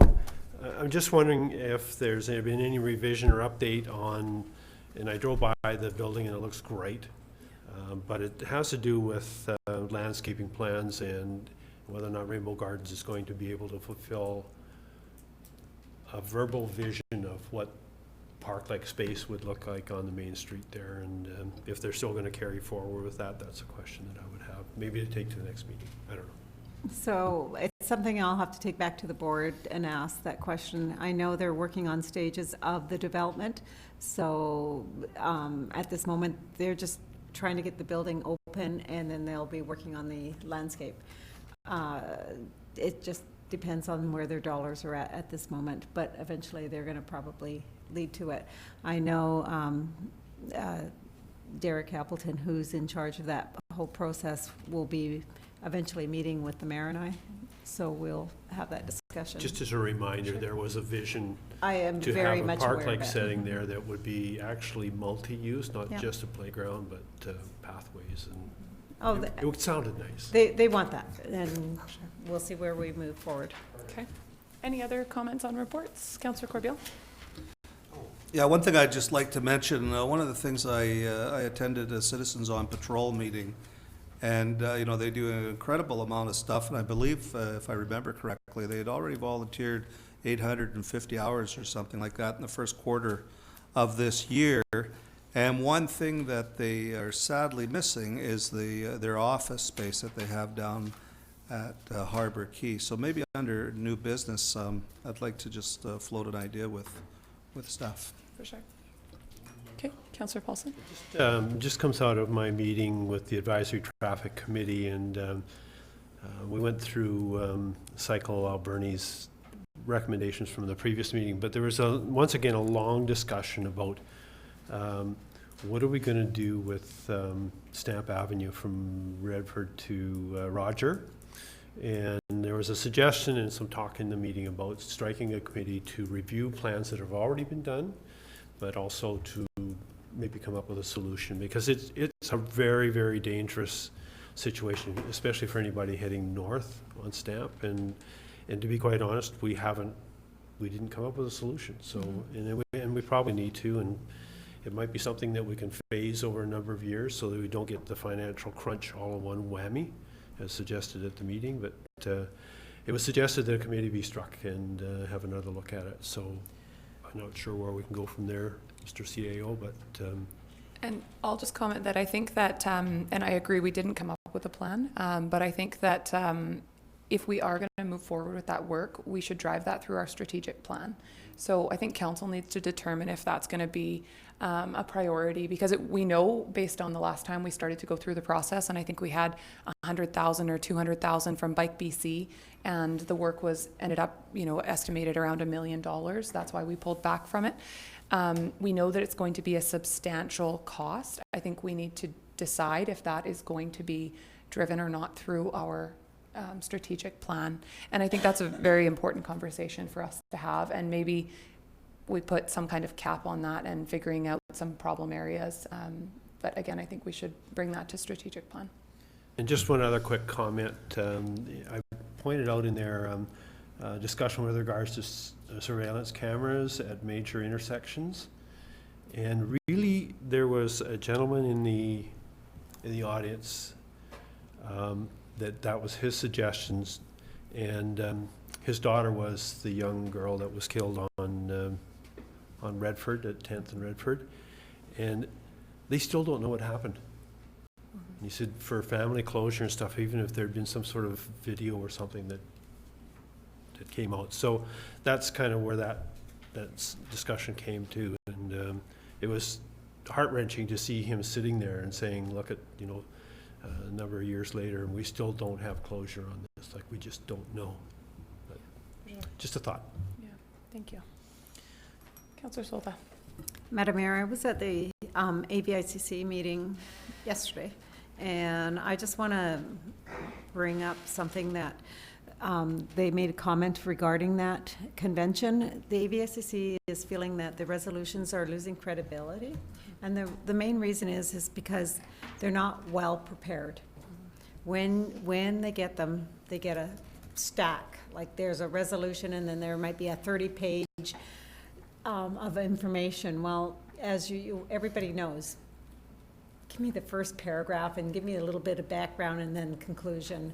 So they are looking at sending out, first we've asked staff for a report to give only a 3-pager. And that will help with the resolutions, because people are getting the stacks. They don't want to read all that information. If they do want it, there'll be links. You can put links to it. So that'll be brought forward.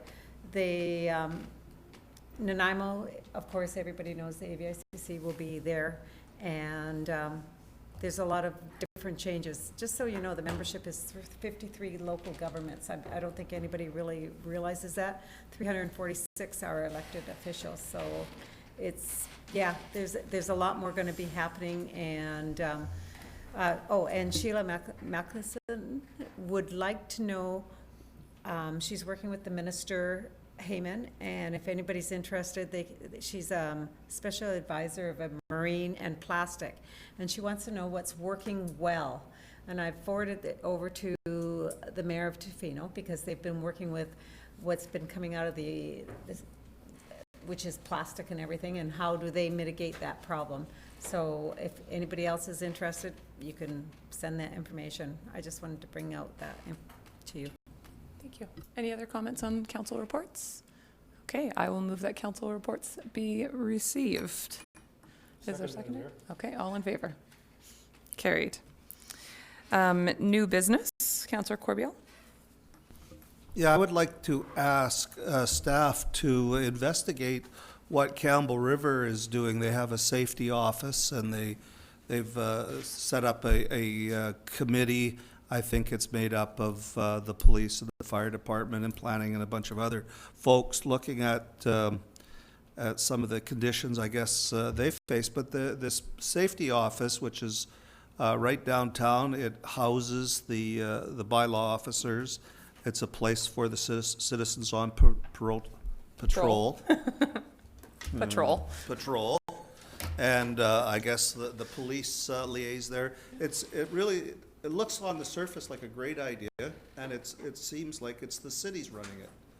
And I've already talked to one of the ex-mayors there, and I know a fair bit about it, but I'd like to hear, is it something that we could possibly entertain in Port Alberni? Myself and the CAO and Inspector Hunter have had lots of back and forth conversations about this community safety office, because it's something I really feel strongly that we need. And as we know on council, there are references to community policing and the community policing office in our strategic plan. So we can note that as a notice of motion for next meeting, but I think that work will come forward regardless. When we talk about the community policing office, in my mind, that is the Campbell River model, but council will have to kind of look at that option and determine, but I think it's a great idea. So we can note that as new business for next meeting. Any other new business? Okay, question period. An opportunity for the public and press to ask questions of mayor and council. And when you come forward, if you don't mind, just stating your name and address for the record. I live in the corner of Roger and Gertrude, and I was watching TV till I seen you guys on about logging trucks. Brand new cars today and trucks today got computers underneath them now. And I want you to check it out, I don't know, on YouTube or whatever it is. That computer tells everything. When you talk, when you back up, when you go, it's got your address, it's got everything about you in it. Okay, all the new trucks that are coming out, cars have this. And I drove trucks all my life. They got computers underneath there that tells that driver when he's got to slow down. It tells everything. It's got all on the dash and that. And they said if you don't want it, some of it on it, like for speeding and all that stuff, you can take some of it out. But if you don't want none of that, you can take the whole thing out. Well, our trucks have scales on each axle.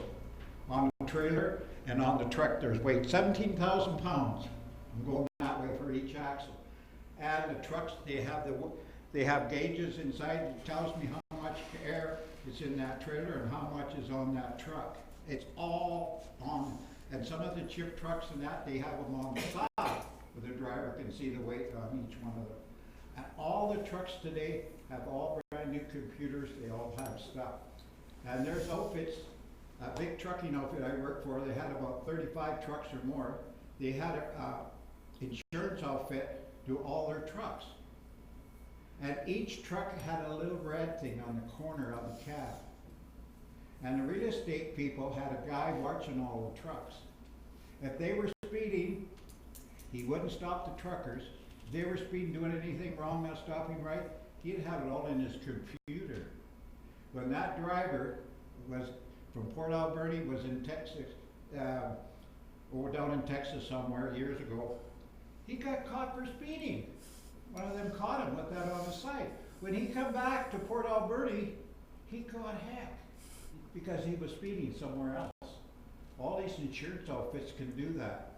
An outfit can do that. So when I was driving the truck and I got a deal on the corner. If I'm speeding, doing something wrong, there's people can report me. That truck's got a number on it. We don't have that here.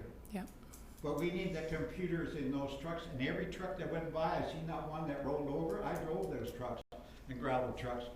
And every one's gotta have weight scales on them, and they're over too high. That one that rolled was too heavy, and it was too high. When you put a load of logs on a truck, it sits there, you tie it down. When you go down the road, it all goes like this, okay? So you should retie it, but they don't do that. That truck that was rolled over here was 2 feet too high, and he was too heavy. So I told the police they better get a picker out there and get that logs and that shit right off the road that quick. It's the operators that take people out. I can drive any truck. They won't stop me from driving that truck. I never drove it before.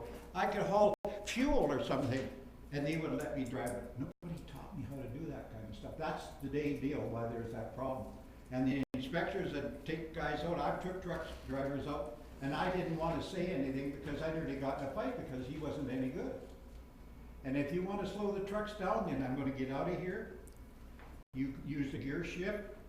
The trucks outfits I drove for, it was good for 60 miles an hour. I couldn't go over that because of the gear shift system on it. We can do that today to slow all those big trucks down. Instead of doing 130, 40 miles an hour, they get tickets in Vancouver. I've seen them on TV doing that. We can cut all that stuff down. I've seen it on TV, you guys, and when those guys were talking about logging trucks and all that kind of stuff and everything else, 90% of those guys are not trained to drive a logging truck. They're maybe driving a stupid gravel truck with a trailer. All these guys are never trained. I can jump on any truck and they would hire me, but they never trained me to do that stuff. Think about that. And then our fire department and our ambulance are #1 in our town. I gotta thank you guys. You're so quick and so fast. You do everything just perfect. And I think you guys, and the fire department is the same. We got the best fire department in Port Alberni, Cherry Creek, Beaver Creek, and all that, because I know that. I got a radio in my car and I hear all this stuff. And they're all great, and everybody else. And man, oh man, look at there. You know about trucks. You know about computers. You know about all that weights and all that kind of stuff. So anyhow, I better get out of here, and I know you guys. So anyhow, it's getting late, and you guys want to go home and maybe have a toke or something. Thank you for those questions and comments. Everybody can see that on TV about the computers. Yeah. Yeah, thank you. I'm scared to even talk in the car if I have one, because it'll talk back to me. Yeah, thank you. Any other questions? Come on forward, Larry. Just a comment. Thank you to council for allowing me to come on behalf of Alberni Valley Mine Lacrosse and sharing some of the history of lacrosse in the Alberni Valley. Back in May 27th, I was here. Unfortunately, Ron wasn't here to hear the presentation, but come on out to our Oars Banquet, Ron. You'll hear lots of stories. Sure. And I'll even tell some. Bring Councillor Corbeil with you if you like. And any other councillors that want to attend. We'll have lots of pizza. Thanks again. Thank you very much. Okay, would somebody like to, or I will move that we close the meeting so that the meeting be closed to the public on the basis of one or more matters covered under Section 90 of the Community Charter, specifically Section 91C, Section 91E, and Section 91K. Is there a seconder? Okay, all in favor? Carried.